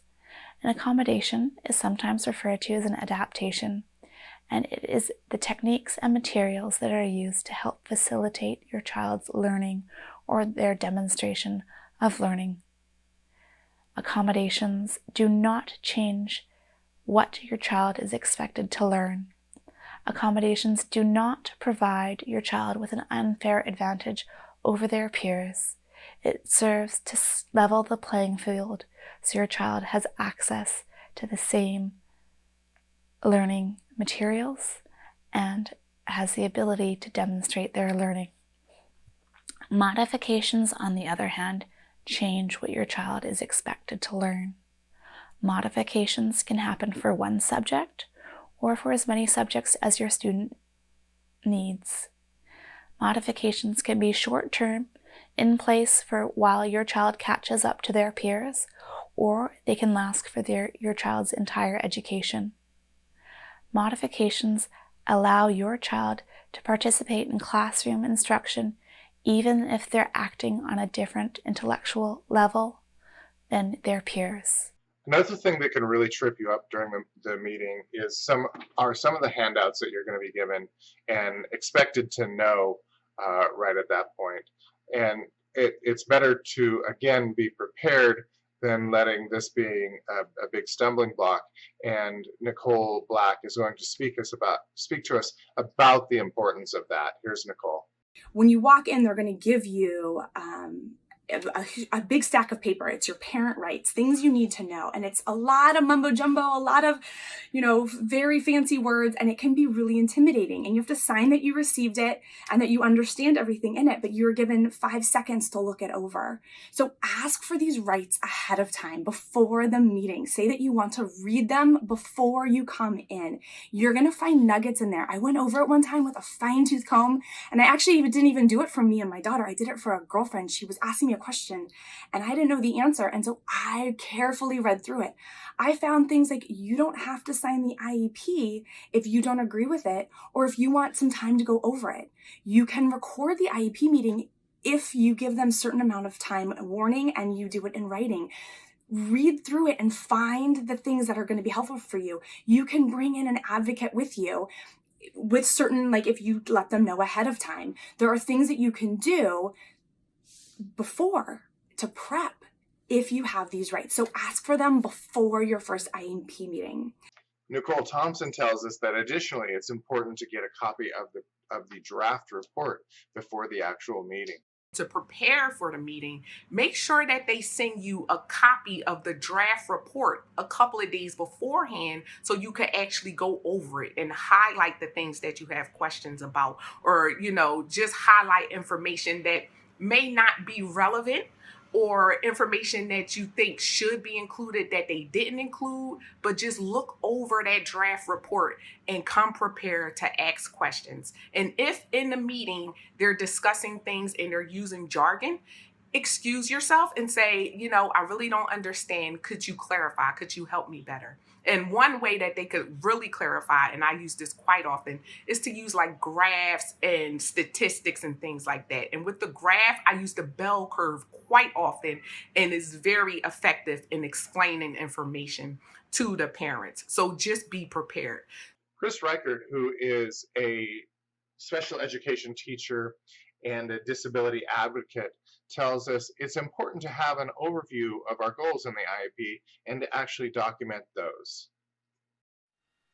How can parents best prepare for their child's IEP meeting? First, review your child's previous IEP if they've had one, progress reports, and current grades. Second, generate a list of questions based on the documents you have just reviewed. Third, research your child's disability to see how it affects his or her ability to progress in the general education curriculum. Fourth, generate a list of goals that you would like your child to accomplish over the next year. This helps facilitate a conversation with school personnel about what goals you would like to see included in your child's IEP. And last and most importantly, know your rights as a parent of a child with a disability. Review the procedural safeguards document to become familiar with your rights as a parent. When it comes to IEP meetings, special needs advocate Eileen Miller has seen a lot of them, and she knows the specifics. So let's get down to the nitty-gritty of everything you need to bring to that meeting and be prepared for with Eileen Miller. Be extremely organized and comprehensive. By that, I mean there are several components that you need to put together prior to going into the meeting for your child. The first, make yourself a checklist.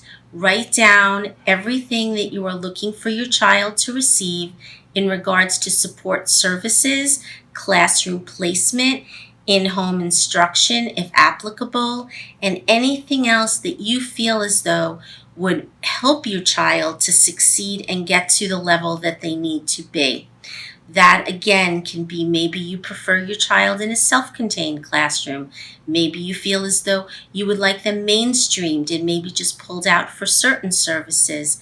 Maybe you think as though your child should get speech twice a week and maybe OT once a week. But you should have all of these things written down so when you are at the meeting, you have it directly in front of you. Parents a lot of times get very flustered going into the meeting. School districts are notorious for not giving in and flustering parents and having them sign something that when they go home and think about it, it wasn't really what they wanted for their child. Get all of the documentation that you have together. What I mean by that is anyone who has seen your child, therapist, pediatric neurologist, perhaps maybe they were in a program, so a teacher from that program. Anyone that has had contact with your child and that has performed assessments or just has notes on their behavior, how they are socially doing with other children, perhaps their peers. Everything, every piece of documentation you need to have at this meeting. The way to keep it organized is to make a folder for each individual person and take their documentation, make one copy of each thing that you will end up giving to the CSE chair at the meeting, and keep it in a folder in chronological order. This shows a history of your child, maybe difficulties that they've had, maybe accomplishments that they've had, but you need all of this. You must have all of this documentation from all the pertinent individuals. If you do not feel that you have everything, please contact those individuals and have them email it to you. Explain when your meeting is, explain that you need to be fully prepared. School districts take parents a lot more seriously when they come in with all their documents and fully prepared instead of just demanding, I want this or that for my child. Like I said earlier, schools usually do not give in and roll over to what you ask. There is some type of a quote fight, but if you can show them that you are taking this very seriously and you are invested in your child's future, then so will they. And you will have a much better chance of getting what you are asking for. Contact all these individuals and see if they are able to attend your meeting via the telephone. Usually, I have found that if you give individuals enough notice, they can block out some time during your time of your meeting and they can come to the phone and give a first-hand account of their experience with your child. This is very important. Coming from a parent is important, but hearing it from the actual individual who specializes in certain areas, whether it be a psychologist for mental health, whether it be an occupational therapist or an ABA therapist, it is very important that the school hears everything these people have to say firsthand. If the individuals have a busy schedule and it is difficult for them to block out the time, then if you can ask them for a letter specifically stating what they in fact would say verbally during a meeting, then they can certainly do that and you can bring that with you to the meeting. Everything, all your records that you bring is very important that it is as updated as possible. Bringing a letter or bringing a test result from a year ago is not going to help your child and help the case. Things need to be in the present, and if you know you have a meeting in enough time and you see as you go through your documentation that it is 6 months or older, then you need to contact those individuals to receive more up-to-date information. IEPs are tough enough on their own. Sometimes when they go bad, a need for an attorney arises. You don't want that, as it's going to incur a huge expense for both you and the school and delay the needs of your child. Joseph Holscher was an award-winning high school teacher and has now transitioned into a child welfare lawyer. He's been through IEPs with his own child and has helped many parents navigate the system as well. And he gives us some advice, again, stressing the importance of really being prepared to prevent the need for a lawyer to get involved. Is be prepared, okay? For whatever reason your child needs an IEP, you probably are working with some professionals who can help you get prepared. A doctor, an occupational therapist, speech pathologist, counselor. So before you go for your IEP meeting, and most schools have some kind of pre-meeting as well, so even before that meeting, go consult with your doctors, your counselors, and ask them, my IEP is coming up. What should I be asking the school to do? What concerns should I raise?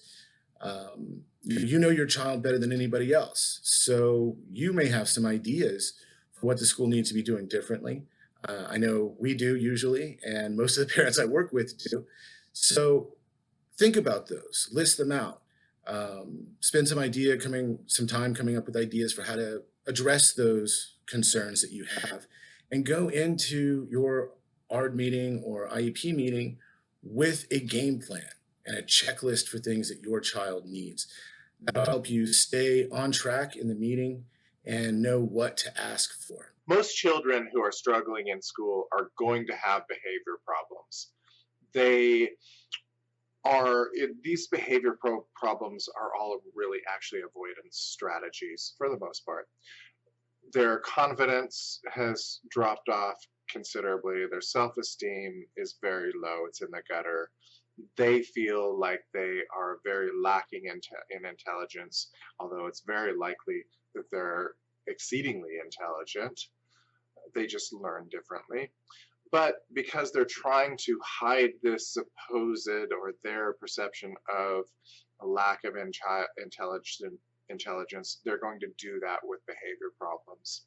Additionally, if a child has focus problems, then that will also lead to some behavior problems. So it is often a good idea to actually address these behavior issues actually in the IEP. Leanne Page is going to talk to us about doing that. If your child has an IEP and has problem behaviors in school, then those problem behaviors can be addressed on the IEP. So what does that look like, and what do you need to know to make sure it's the best? Well, most likely they would have a behavior intervention plan called a BIP. BIP is your acronym for that. And a behavior intervention plan is just what it sounds like: intervene on the behavior. Help your child have more appropriate behaviors at school. When it comes to behavior intervention plans, there's a few key things you really need to be aware of as a parent. Things that I've seen as a former special ed teacher and also as a behavior analyst. Every school system does things differently, so be aware of what you can advocate for.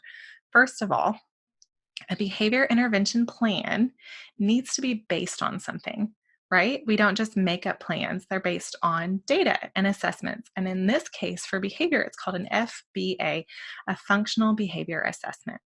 So the science of behavior tells us that all behavior serves a function. And if we're going to intervene on it, we need to know that function so we can help the child get that need met in a more appropriate way. So an FBA is a whole nother document, piece of paper online within your IEP. An FBA is that assessment. I've seen it completed by special ed teachers, and as a former special ed teacher, I can tell you I was not prepared or adequately trained to do that. So as a parent, I would recommend you find out who is going to do that. I would like to see it be a behavior analyst or a school psychologist, a licensed specialist in school psychology, an LSSP, or really preferably a BCBA, which is a board certified behavior analyst. That's who's doing that assessment, who's figuring out the function of your child's behavior. So the FBA will include a target behavior, which is usually the problem behavior, and then the function. Why do we think they're doing it? Are they doing it for attention, to escape a situation or the demand? Are they doing it to get access, or maybe a sensory input? The FBA will include those 4 functions of behaviors. That's step 1. Where's the FBA and who's doing it? Step 2 is that your behavior intervention plan cannot just be about reducing problem behavior. And that's a problem that I've seen in IEP paperwork and in IEP meetings had to address before. So that's why I really bring that up as a red flag. It cannot be about just reducing problem behavior. Your behavior intervention plan should also include a replacement behavior. What is a new thing that we're going to teach this child to do to get that need met? To serve the same function that we just figured out in the FBA, we just learned what that function was. How are we going to help them get that function, that need met? How are we going to teach them to communicate their wants and needs and feelings and thoughts more appropriately than this problem behavior we're having? So within your behavior intervention plan, your BIP, your BIP, it should include, yes, the target problem behavior and how we're going to handle it when that happens, and so how we're going to reduce that problem. But really the most important part is, what are we going to teach them instead? This is about teaching our kids. This is about building them up, teaching that replacement behavior. So we should have a replacement target behavior. What's the good thing? How are we going to teach it? It's just like any other skill. There's specific ways to teach things, right? So what are the steps to teach it? And how are we going to reinforce this new behavior? What are the positive reinforcement systems? What are the positive things we're putting in place to make this new replacement behavior work for our children, to make it effective for them, to make them choose to engage in it more often? And so your positive reinforcement needs to be included under that alternative new replacement behavior. What are they going to get for doing the desired behavior? Are they going to get to earn points or tokens or stickers or these kinds of things in the classroom? Are they going to earn a break? Are they going to earn what are their most preferred things. So making sure that we are teaching the new behavior and we're using positive reinforcement to build it up, that we're focusing on the positives with these kids, that we are building up the good stuff. And when our child is having problem behavior, it's not just about squashing that and ending it and making that go away. That's not our goal with our kids, right? Our goal is to build them up and teach them and prepare them for life. And if we just squash all their problem behaviors, where does that lead them? We need to build up the replacement alternative behaviors, the appropriate ways to communicate your wants and needs and thoughts and feelings and all of these private behaviors is what we call them in behavior analysis, making sure that all of these things are addressed within the bib. So again, recap, if your child has problem behavior at school, that can absolutely be addressed within the IEP. It should be addressed if it's interfering with their own learning or that of others. It should be based on an FBA, based on data, based on an assessment that tells us the function of that behavior. The FBA needs to be done by a qualified professional. Ask who's doing it. And if it's the special ed teacher, ask how well they're trained in it and what their training is and what it would take to get a school psychologist or a behavior analyst in there. Do they have one on staff? Do they have a behavior analyst close by? Do they have one on retainer with the district? How can you get the most qualified person doing the assessment with your child? And then that person should also be writing up the behavior intervention plan. It should not be a list of check boxes of, yes, I'm going to give them extra time, or we're going to make them sit out or something. It is individualized, as everything in your IEP should be. Second big point, your behavior intervention plan needs to include that alternate replacement behavior. What are we going to teach them? What exact skill are we going to teach that serves the same function that we've figured out in the FBA? How are we going to build it up using positive reinforcement? Make sure you're advocating for all these positives for your child, and I know they're going to do great. And let's get a final word on really being prepared for the meeting by Emily Denville Morrison. Having a list is another way to make sure that your concerns will be addressed. You might think that teachers would be put off by parents bringing in a list of concerns or questions, but actually it's the opposite. We really appreciate when parents bring in what they're most worried about, because this helps us focus on specific areas that we can help your child. It also streamlines this process. We have a sub covering our class. You probably are taking time off work to have this meeting. So there's only a small window of time that we can discuss your child, and having a list of your questions and concerns really does help move things along. When you bring your child into the meeting, it helps us get a better picture of what they're struggling with. When they can speak up and tell teachers, this approach didn't really work for me. I feel like if I had it written down or if I had the book on tape, children know better than anyone what they're struggling with. So bringing your child with you really does help us get a better picture of what's going on. Talking about what you see at home. What are their work habits? Do they spend 5 hours working on a math assignment? Do they spend all night trying to get 20 pages of reading done? Are they watching TV and playing video games and everyone thinks they're working? These are things that actually do help us. If they're not even trying their homework, it actually shows a level of frustration that we need to be aware of. So sharing what's going on your end is really important. Also, when you go to an IEP meeting, there may be teachers there that you want to talk to about your child's struggles in their classes. Make sure that if you are talking to a teacher who you feel could be doing a better job at helping your child out, that you're still respectful. It's natural to be frustrated, and it's natural to get emotionally invested in making sure your child has the best education possible. But when you make this into a personal attack or it comes off as sort of aggressive or offensive, anyone is going to go on the defensive, and it can stall conversations out. It can prevent us from moving forward. So just be mindful of how you talk to the other teachers and special educators, because again, it's really important to establish an atmosphere of respect. There may be people that you want to talk to that are not at the meeting. Make sure that you can have either an email or a progress report or some sort of written update from a teacher who you feel like it would be really important for you to talk to. Sometimes not everybody can be there. So just keeping those lines of communication open. When is the next meeting? Who should I email? It's really vital that parents and teachers communicate.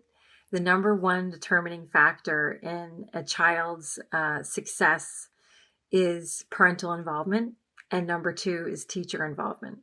So when parents and teachers are both talking about how to help their children, good things happen.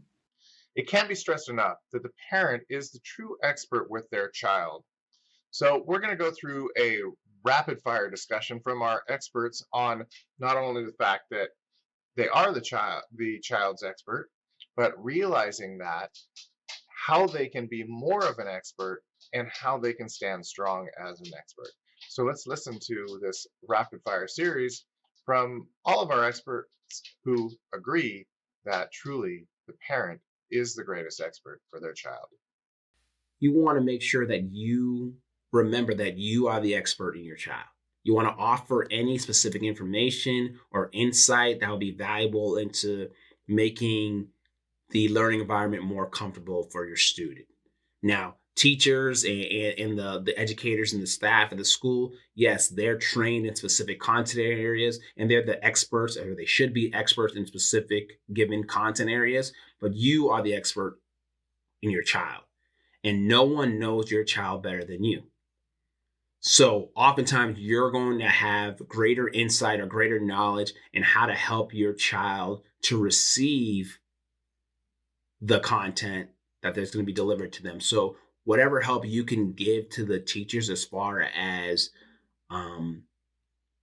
maybe preferential seats or music or certain things, habits that your child has, that they can incorporate into the delivery of that content is going to go a long way to helping the teacher give your child the best possible chance to succeed with the content that they're going to be delivering. So you are a valuable member of the team.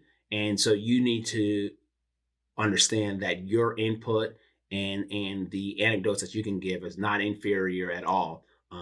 And it's going to be helpful. And I remember for me as a teacher, I was always thankful when the parents came back with input or insight that I could then use when I was relating with my students and helping to deliver content to them. So make sure that you understand the value of what you bring to the table during those IEP meetings. But with that being said, you also need to know that you are a part of this IEP team. You are a valuable member. All of these educators, and they're great at what they do, and they've had years of experience, and they have, maybe some letters after their name. You are the expert in your child. You know what your child needs, and they need to hear what you know. So if they're suggesting something and you say, wait a second, that's not going to work, and I can tell you why, they're going to listen to you. They should listen to you. They have to listen to you. You are not there as a bystander kind of watching in on this meeting.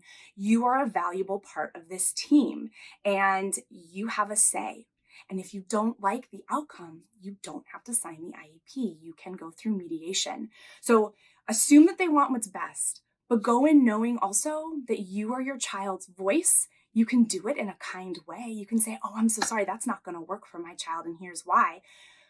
But you can still get your point across and make sure your child's needs are met. One of the most important aspects of this is that parents are really the central point of IEPs, and nothing gets done without a parent's consent. So first of all, especially if this is an initial IEP, so in other words, if this is the first time that you're considering having an IEP for your child, it is the parent that initiates this. A teacher may approach the parent, a teacher may approach, an administrator. An administrator may approach the parent, but nothing gets done without the parent's advice and the parent's consent. So that means a lot. That means that the parent's word is what matters, especially when it comes to the first time that an IEP gets done. One of the things I also tell parents is that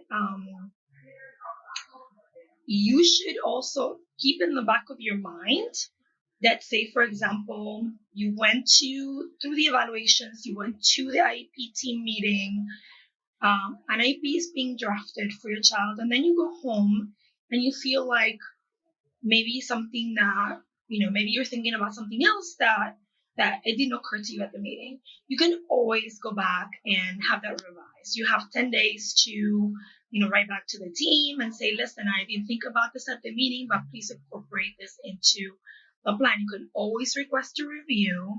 And last but not least, you can always withdraw your consent. So the fact that you've given consent once does not mean that that consent is forever.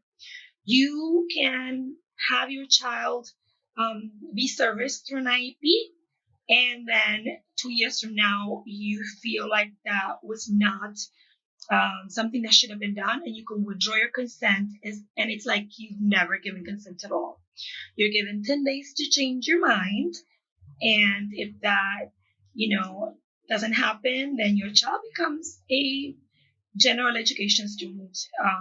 And if you would like to start over the process, then you have to start from zero. It has been my experience in general that school systems, again, in general, don't really promote or push IEPs. I think the reason is because they are legally binding documents. I think schools have limited resources, limited time. I mean, there's a much bigger question and conversation to be had about public education and how we're going about doing it and how we're funding it.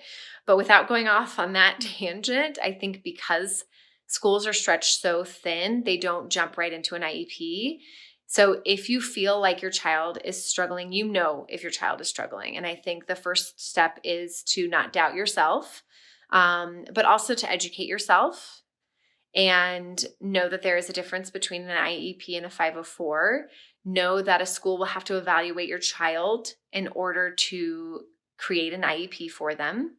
The first thing to do is to ask for your child's teacher, to have a conversation, a sit-down meeting with them. And I think it's important to sit down in person, let them know your concerns, find out their concerns, start that ball rolling. And then once you get that ball rolling, the school then has 60 days to evaluate your child. Now, one of the problems in getting an IEP is that, and this is especially for crowded public schools, is that it takes time. That schools, teachers already are feeling pressed for time and pressed for money. So an IEP requires all of these people getting together to talk about your child, and that takes their time away from classwork or being a school psychologist or whatever it is else that they do at the school.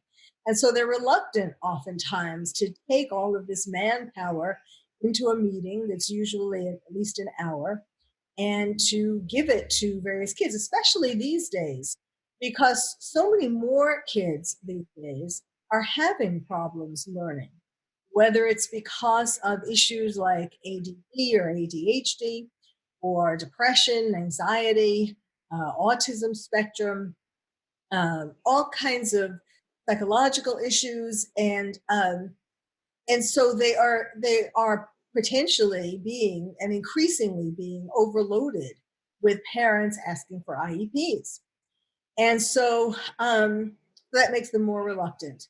And there is a real issue of time and money, but that doesn't mean that your child should get lost between the cracks. Also, if there are two parents available, you should make an effort to make two parents be available for both parents to come to the IEP, because there is strength in numbers, People are listened to more if there are two of you rather than if there is one of you. And also, the second parent can back up things, can give other examples of instances when, for example, it took your child a long time to do their homework, or they got bad grades on tests, or perhaps your child is already seeing a psychiatrist or a psychologist, and obviously letters from them are very helpful.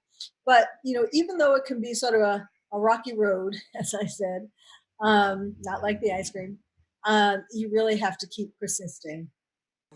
I like to call this the follow through. Follow through, how does that work? Well, at a young age, you can teach your children how to follow multi-step problems. Why would this be important toward being an advocate? Well, if you know how well your child is successful with following a multi-step problem, then 9 times out of 10, you can then go to the teacher and say, my child is amazing when it comes to following directions. We've been doing this for years. So if you see any issues with that, you let me know, because I know this one here, they can follow some directions. Or on the opposite, you can say, well, you know what? Since she was 5, I've been giving my child directions, simple as wash the dishes, dry the dishes, and put the dishes away, and she can't get past step 1. I think there is something wrong. Multi-step directions kind of let you know the beginnings of red flagging an issue. Okay, so I would say being an effective parent is being prepared, and part of being prepared is knowing your child. Observe your child while they are doing their homework. Why when they do their homework? Well, homework is reflective, or at least should be, of what they learned today at school. So whatever your child learned that day at school, homework should reflect what it is.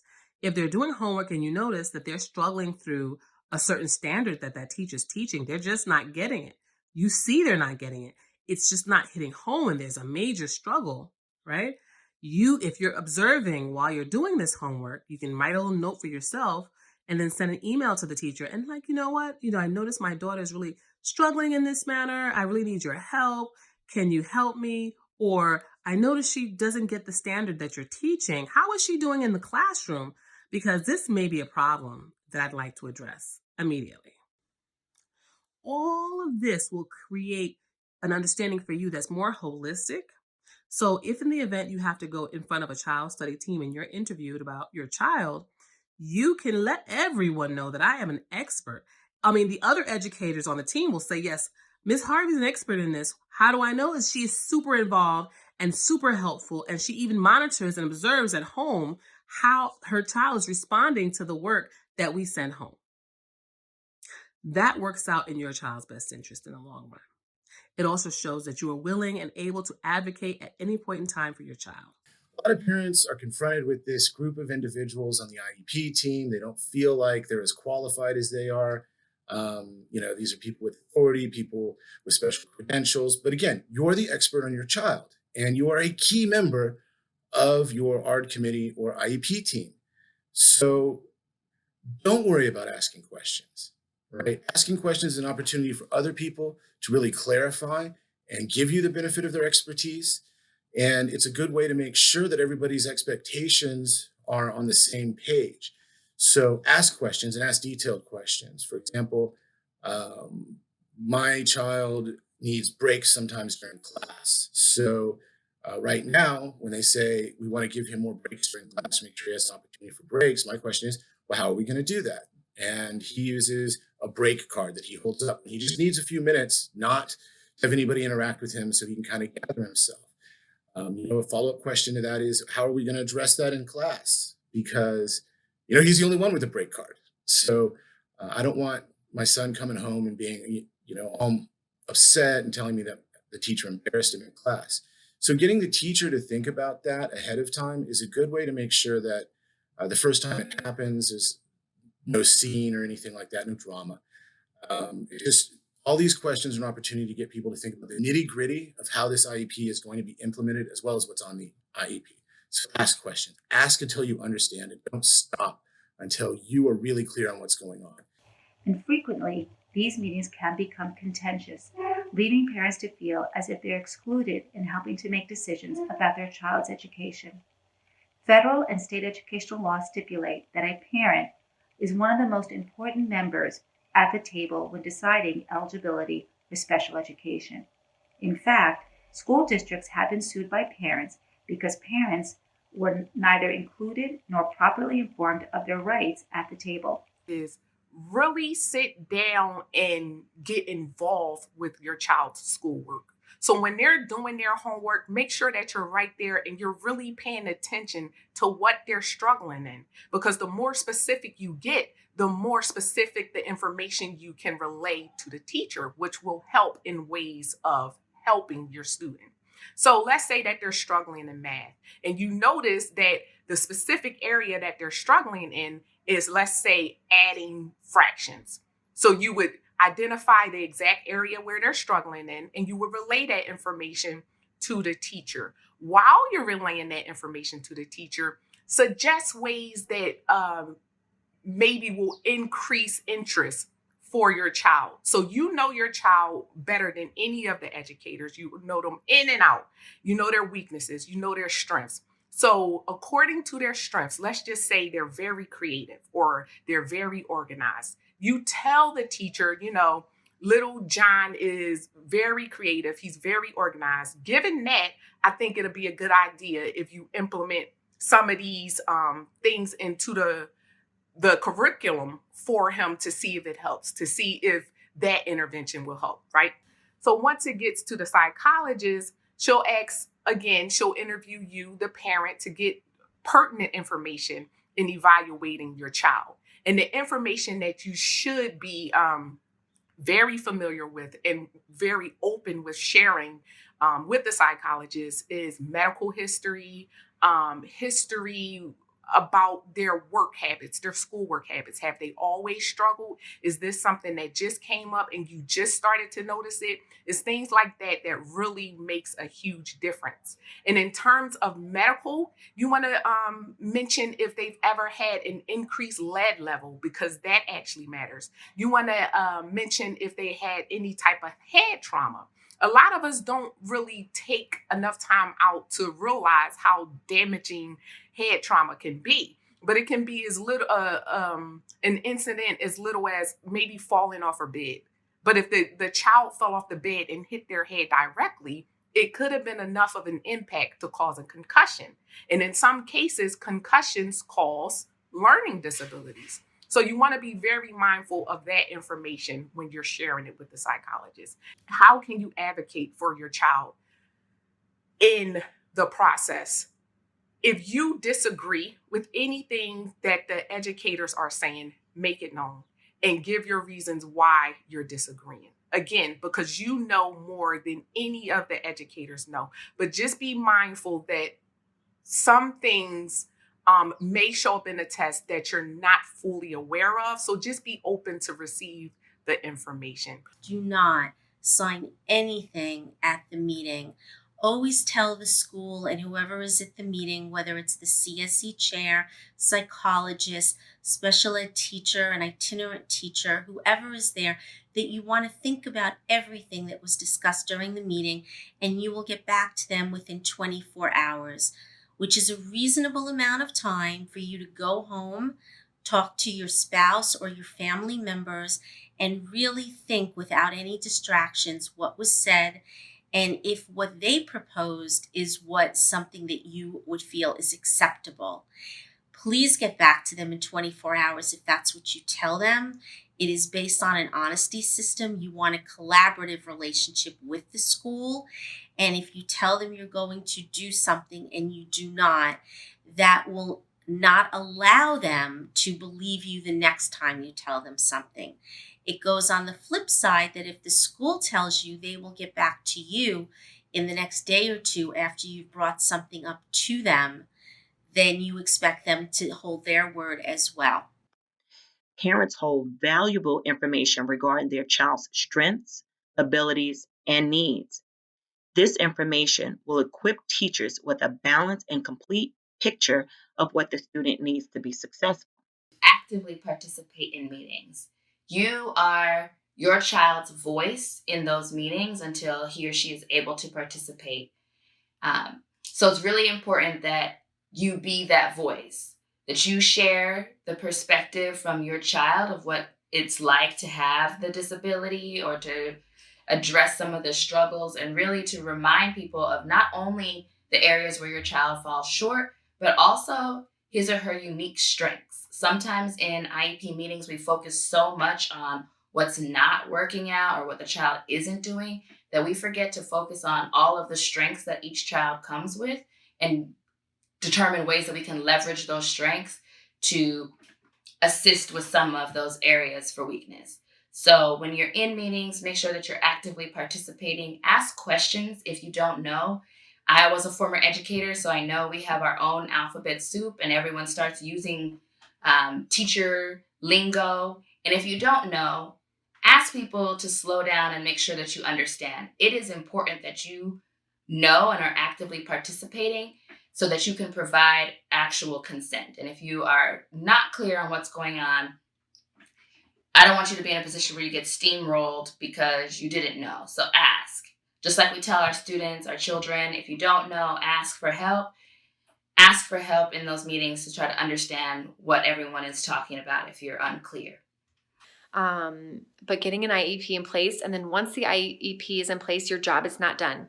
It's important to follow up and follow through every year. I make sure all my teachers, or my children's teachers rather, know what interventions are in place and know how to best address and teach my child. Is to send a follow-up email.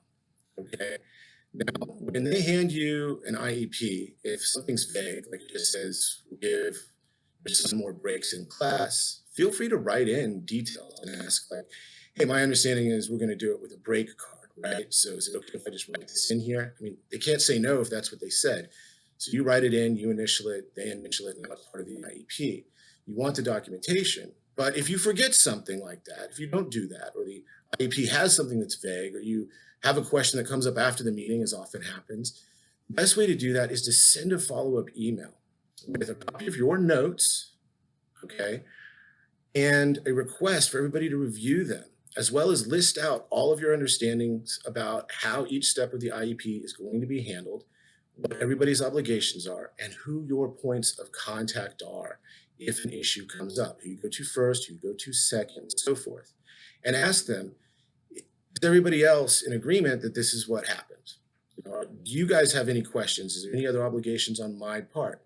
If they respond, you can engage in a conversation now that will all be documented through email and try to solve those issues. If they ignore you and don't respond, then it can be assumed that they agree with that. And you have the ability to come back later and say, hey, look, you're not doing this. And if they say, well, it's not in the IEP, you can say, yeah, but I sent the follow-up email and you never said anything different. And again, you just want to be there the entire time, checking in, making sure that everything is going well, making sure that all of the paperwork that is requested of you is being returned in a timely manner, and making sure that there's data being collected, because honestly, without any data, it's not an informed evaluation. So what do I mean by data? Data could be old grades. It could be any type of progress monitoring that they're doing. So with the example, if they're having problems in math, it could be math probes. And what math probes are is just a sheet of paper with a certain amount of math problems on there, and your child is expected to solve as many as they can in 1 minute. So if they're doing that weekly and you're seeing progress, good. If you're not seeing progress, or if the child is stagnant, then you know that evaluation is actually called for. One of the things you want to make sure is that if your child has spent any time in the NICU, you want them to be in a place that is regularly assessing them.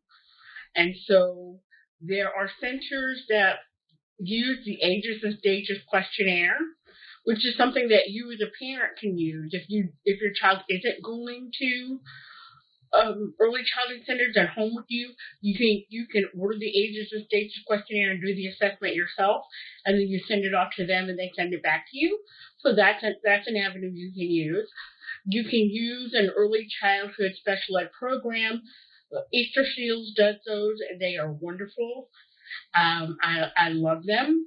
then also you can just use a high quality center that is regularly using that ages and stages questionnaire. The most important thing in early childhood and getting your child assessed regularly is then any problems that come up with their development. It gets noticed right away. And the sooner any issues are noticed, the sooner intervention happens, the better it is for your child, because then they begin to develop the skills that they need. Okay. So with an IEP, they are updated every year, meaning the student's classroom teachers, the parent, and the student come to a meeting and they basically validate the modifications that the student is getting. So for a parent to be prepared for those meetings, I think, speaking now as a teacher, we probably, even though it's a legal document, didn't always execute the plan as well, probably because we didn't always read them, especially not too far in advance of the meeting. But so what a parent can do to make sure you're checking off these things, and to make sure, if your student doesn't need the IEP anymore, you have good information, is I would say well in advance of the meeting, if not directly with the teachers, maybe through whichever administrator is working with you on the IEP, is to check in to see if the teachers are doing the modifications. So, for example, if it says the student should sit in the front of the room, maybe a month before your IEP meeting, check in with the teachers to see if the student is sitting in the front. So that way, when you go to your IEP meeting, you can actually assess if that modification was working, and if it needs to be something else, or if you don't need to do it at all. So I would say well in advance of the IEP meeting, check in with the administrators and the teachers to make sure the student is getting all of the modifications, so that when you go into the meeting, you can actually assess if they're needed or not. And how can you make sure that your student is successfully executing what they're supposed to be doing and maybe working their way towards getting out of a program like that? I think there are modifications or suggestions for students, and I think the biggest one that students don't necessarily do is they're supposed to say like when they need the extra time on an assignment or during a test. And oftentimes kids are sort of embarrassed, right? They're like, I don't want to have to get up in the middle of the room. Everybody sees me, or asking for time and that kind of thing. So I think what a student should do is definitely establish some kind of communication directly with the teacher, email, all these other applications that do that kind of stuff, to advocate for themselves in advance. I can say as a teacher, I used to hate when a project is due that they've been working on for 2 weeks, and the student after the due date is like, I have an IEP, I need extra time. It's not genuine, right? So I think in advance of those, if everybody's just reminding, keeping everyone in communication about what accommodations there are, I think you get the best use of those things. In all the hustle and bustle, the emotions, the diagnostics, the administrators trying to push things through, the parents trying to get what's right for their child, one of the things that can easily happen is for the people in the team to actually forget that this is a real child. And so it's important to remember that. And it's actually, as a parent, you can be very tactical about making sure that this doesn't happen, and helping all those involved to actually empathize with the situation. And Nicole Black has some fantastic suggestions for doing that. So let's listen to Nicole. When there's an IEP, usually because there's so many moving parts to how many people's schedules need to be rearranged to make sure everybody's there, they back to back the IEP meetings. And after a long day of IEP meetings, that can get kind of tedious for the people who are in all of them. And sometimes they forget that they're talking about a real kid. They're talking about your kid, your baby, right? So sometimes what I do is I bring in a picture of my daughter. She's still young enough where she doesn't accompany me to her IEP meetings. That may change soon as she's getting older. But I bring in a picture and I say, this is my daughter, Addison. This is what she loves. She loves to dance and to sing and to bake, and she's a Girl Scout, and she loves, loves, loves reading. this is what you need to know about her. She's a real kid. And having that picture sometimes is just the reminder that these educators need, that when they're talking about all of the things she can't do and all the things that she's going to struggle with, she's a real kid. I'm a real mama, and that kind of stings a little bit. Even if I know it's true that she can't do these things, they come at it from a different perspective with hopefully a little bit more grace and a little bit more kindness because they see the picture of her smiling back at them. That's especially true if this is your first IEP meeting, or if it's new administration, or if you're switching schools. Bring in a picture of your child. One of the things that I encounter very often when parents are considering having an IEP for their child is a lot of anxiety. There's a lot of anxiety around, how to go about requesting an IEP. Is this the right thing to do?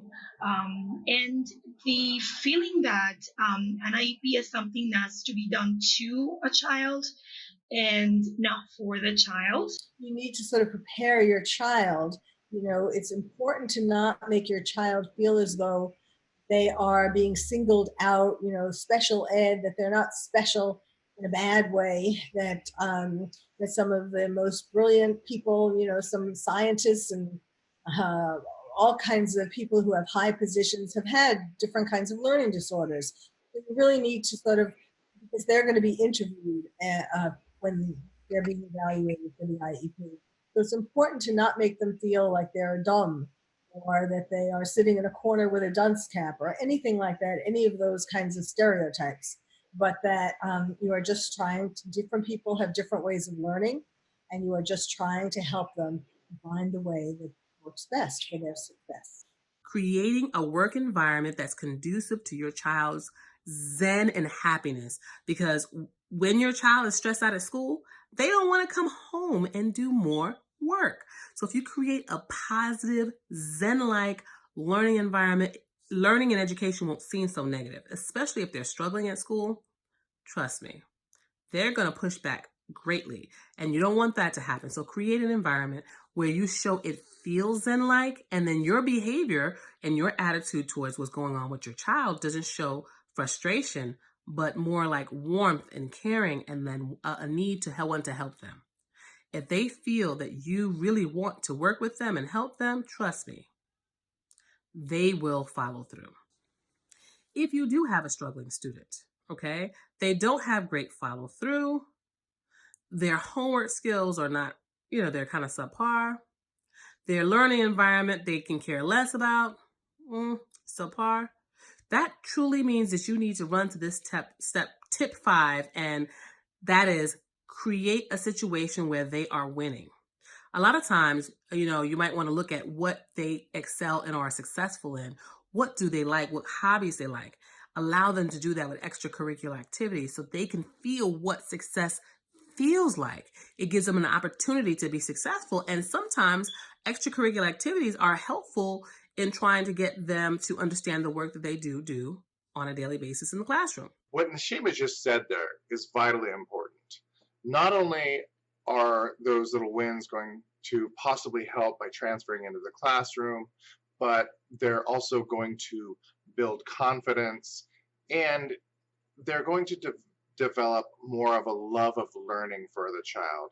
What's actually happening in the brain there is when you get those little wins, you're getting a dopamine hit, and becoming addicted to those dopamine hits is what makes us love learning, because it actually feels enjoyable. So what she's saying there is really critically important and can be magical. So I really highly recommend that you do follow those instructions. They're fantastic. There's one other reason why they are so important and why they can be so helpful is the science tells us, the neuroscience tells us, that confidence is actually transferable. So we all know that a child who is struggling in school is quickly losing self-confidence. And so we need to do everything I can. As a matter of fact, it might be one of the most important things that we do, is to build up that confidence.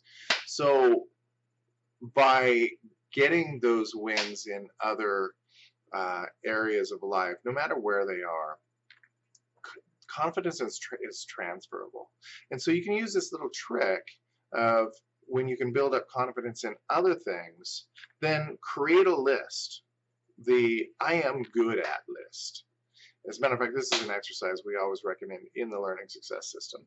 The I am good at list. Create a list of I am good at things for your child from all those extracurricular things. Now, when they come to a situation where they are where they're not confident in what they're about to do, maybe that's doing their homework, or maybe that's going to school, maybe that's a test coming up, whatever it is, pull out that list. Read that list, or have your child read that list. Better if they'll read it. That actually brings the confidence chemicals into the body and into the brain, and those are actually going to transfer over a bit to the next activity. So it's a neat little trick, and you can do that with your child. So again, lots of really good reasons to do what Nashima has just told us about, which is those extracurricular activities, getting some wins out there. So again, let's always keep in mind that your child is a real child, that sometimes people need to be reminded of that, and we need to loop them in. They are a part of this process, as we're going to hear from Tara Emmerich, who has a lot of experience as a parent in dealing with IEPs. Looping your child in a way that hopefully makes them feel like they're just like everybody else. They just need a little extra support, because there are still stigmas attached to having an IEP. So often we can lose sight of the child in this process, and it can feel like IEP meetings are solely about focusing on what they're struggling with or what needs improving. And there's so many strengths and positives that we forget to mention. So talk about what they're good at. Talk about the areas that you've seen real growth, and make sure that your child hears you saying these nice things, because children are more than their learning differences, and they need to know that. So making sure that you end on a positive note and you know what you want to do moving forward.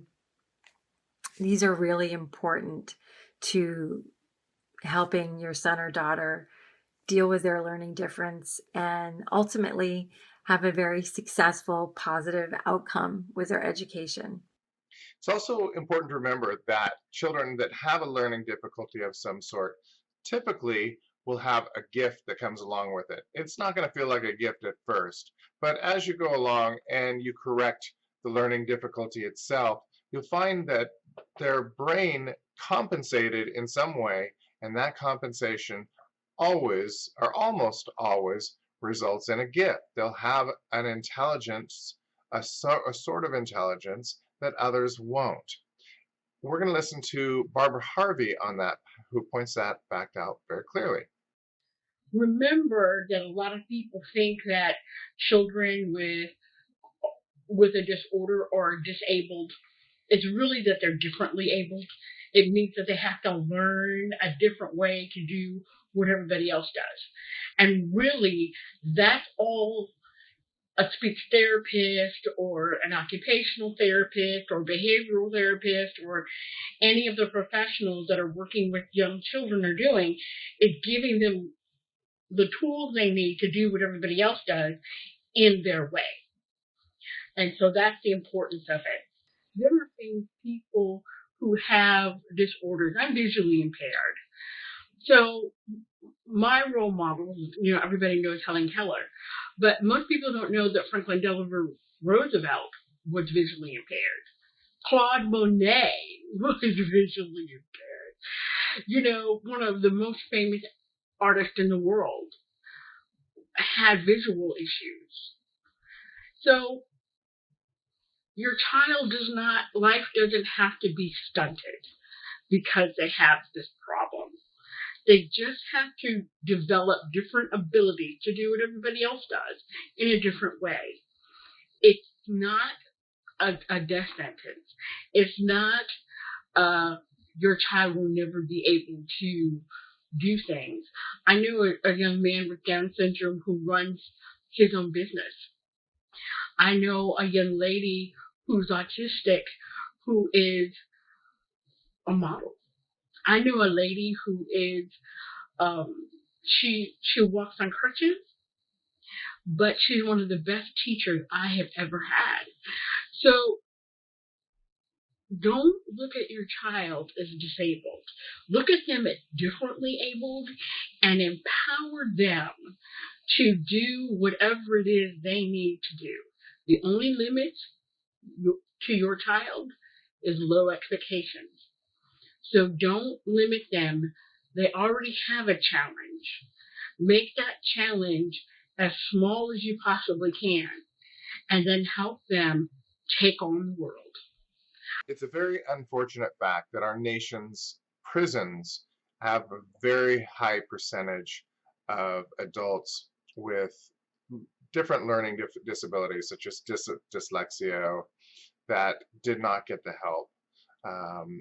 It's not hard to believe because a lot of these children do suffer from some extreme low self-esteem, low self-confidence, and that just leads to really bad things. As a matter of fact, there's information on the internet about some states actually gauging how many prisons to build based on child reading scores in like 4th grade. We don't actually know if that can be substantiated or not. It may be more internet rumor than not, but it is factual that extremely high levels of prison populations are dyslexic or have other disabilities. So it's important to include this section on what if your child is a juvenile delinquent and an IEP and how those two things mix. So we're going to hear from an attorney, Susan Williams. I'm attorney Susan Williams, and my job as a criminal defense attorney is to represent people who are in trouble with law enforcement. And throughout my career as a criminal defense attorney, I've had opportunities to represent juveniles in the state of South Carolina who have IEPs in place. And I wanted to let parents know or guardians know through this video the kind of things that you should be looking out for when your child has an IEP and is facing a criminal charge. So I'm going to go through the stages of a juvenile criminal case from start to finish, and I hope this helps a lot. So we're going to start with the interrogation process. First of all, we want to think about who is interrogating your child. Is it someone at school? Is it a school resource officer, a teacher? If it's not on school grounds, maybe it's at a baseball game, a football game. Is it a school resource officer? Whoever it is that's interrogating your child, do they know that the IEP is something that's applicable for this child? And if so, do they follow the IEP, the procedures that are in place for this plan? So that's going to be an important factor just from the very start of this case. And you want to make sure that the person who's dealing with your child knows about this plan, because it can affect how your child is comprehending what's going on. And if your child ends up getting charged with something, it is very important that you as a parent or guardian get that child's mental health records to the proper folks. I would recommend sending them to the child's lawyer so that the child's lawyer can look through, review those notes, and send them on to the proper folks, whether it be Department of Juvenile Justice or the prosecutor. But I would let your attorney go through those records first so that the attorney can determine what needs to be distributed. And you will definitely be speeding up the process by signing for these records, and because they're HIPAA rules that prevent even, well, they don't prevent them, but they put up a lot of red tape for even lawyers. So you would be doing everyone a favor to allow the attorney access to these mental health records. So Going back to the interrogation, let's talk about the Miranda rule here. So if your child is making statements, we want to look at whether or not your child understood the waiving of their rights. Did your child understand that what they were being questioned about could later be used against them? If they made a confession, did they know that this would be used in court? Did they know that they had the right to an attorney? A lot of times people will say, well, I didn't know who my attorney was going to be. And the thing about Miranda is that you don't have to name an attorney. You just want to say, hey, I want to stop questioning. I need an attorney. And all of that stuff can be sorted out later on, but it should stop questioning. And if your child doesn't understand that and they've given a confession or they've said things that are against their best interest, then that's something that can make or break the case, because through pretrial motions, an attorney advocating for your child may be able to get those statements suppressed through a suppression hearing. And so, the IEP certainly comes into play here, because we would be looking at whether the child understood their Miranda, their warnings. So going on now to the arrest, in South Carolina, we have a pickup order. Your child may not, you may not be signing a pickup order because your child may remain detained. But when I'm looking at defending folks who have IEP, I always look at, did the child have the requisite intent?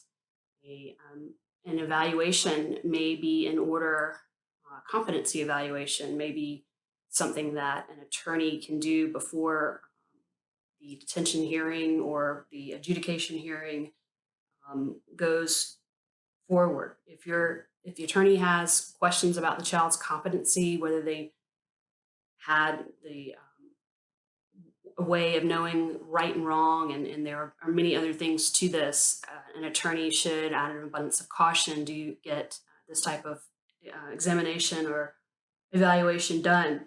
So if there are co-defendants that were arrested for the same thing at the same time when your child was arrested, what is going on with their case? Are they being treated the exact same way that your child is with an IEP?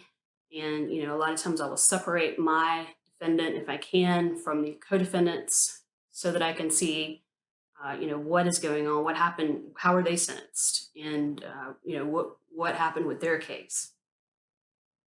And a detention hearing is when your child will be in court with their lawyer, a judge, Department of Juvenile Justice, the prosecutor, and you as parents or guardians will also be allowed to be present. And the judge may hear from you on what you think should be the best outcome on this case. And the judge will hear from the attorney. The judge may hear from my client, from DJJ, from the solicitor's office. So a lot of players come in here to this detention hearing. And one of the things I want to go over are zero tolerance policies. Those are things that are put in place. Certain courts have them. Certain solicitors' office have them, or prosecutors' offices. One of the counties where I prosecute, they have a zero tolerance policy for weapons on school grounds. And that means that they will not dismiss those cases. They will not recommend anything other than a 45-day detained evaluation. So it will be my job to convince the court otherwise and use your child's IEP as mitigating factors if those are applicable. I personally go over the colloquy with my client so that they understand what is going to be happening. If I get a feel or that this child doesn't understand what's going on, then I will go over the colloquy with them just before court so they don't forget. I don't go over the colloquy with all of my clients, but I do find that they're more comfortable with knowing, what is the judge going to ask me? How should I present myself in court? I always give a handout to my clients and the children so that the clients and their parents rather, so that they know what to expect. Nonverbal answers are not going to work because we have a court reporter. Stand up when addressing the court. Those things are very important when presenting in court. So then, just looking at the sentencing and placement, if your child is going to be detained, then we want to look at whether this place that they're going to is going to be able to meet the prerequisites of the IEP. Ideally, the placement would be consistent with the child's IEP and special needs. Of course, we don't always have that choice, but that's something to take into consideration. Spaces are limited in places, and unfortunately, we don't always have the ability to pick out where your child is going. That's something that should always be in the back of your mind. Finally, an IEP should be reviewed at least once a year. Doesn't matter where your child is, whether they're incarcerated, whether they're not incarcerated, where they are, it doesn't matter. Parents should be involved with these IEPs, and incarceration or placement at a boys or girls home or DJJ facility, Department of Juvenile Justice facility, should not have any, stop parents from doing this. Thank you very much for watching. We hope that this has been very educational, and we hope this has been beneficial to you and your child. Please share it if you like it, or if you know somebody who might benefit. And thanks again for watching. Best of luck. I hope you found these tips helpful, and onwards and upwards. Have a good day. I thank you very much for this opportunity to talk to you, and I hope this is not the last opportunity that I have to talk to you, and wish you the best in your pursuits for your child education. Thank you. Have a great day, and thank you for watching. Have a great day, and I hope that all remains well for you and your children.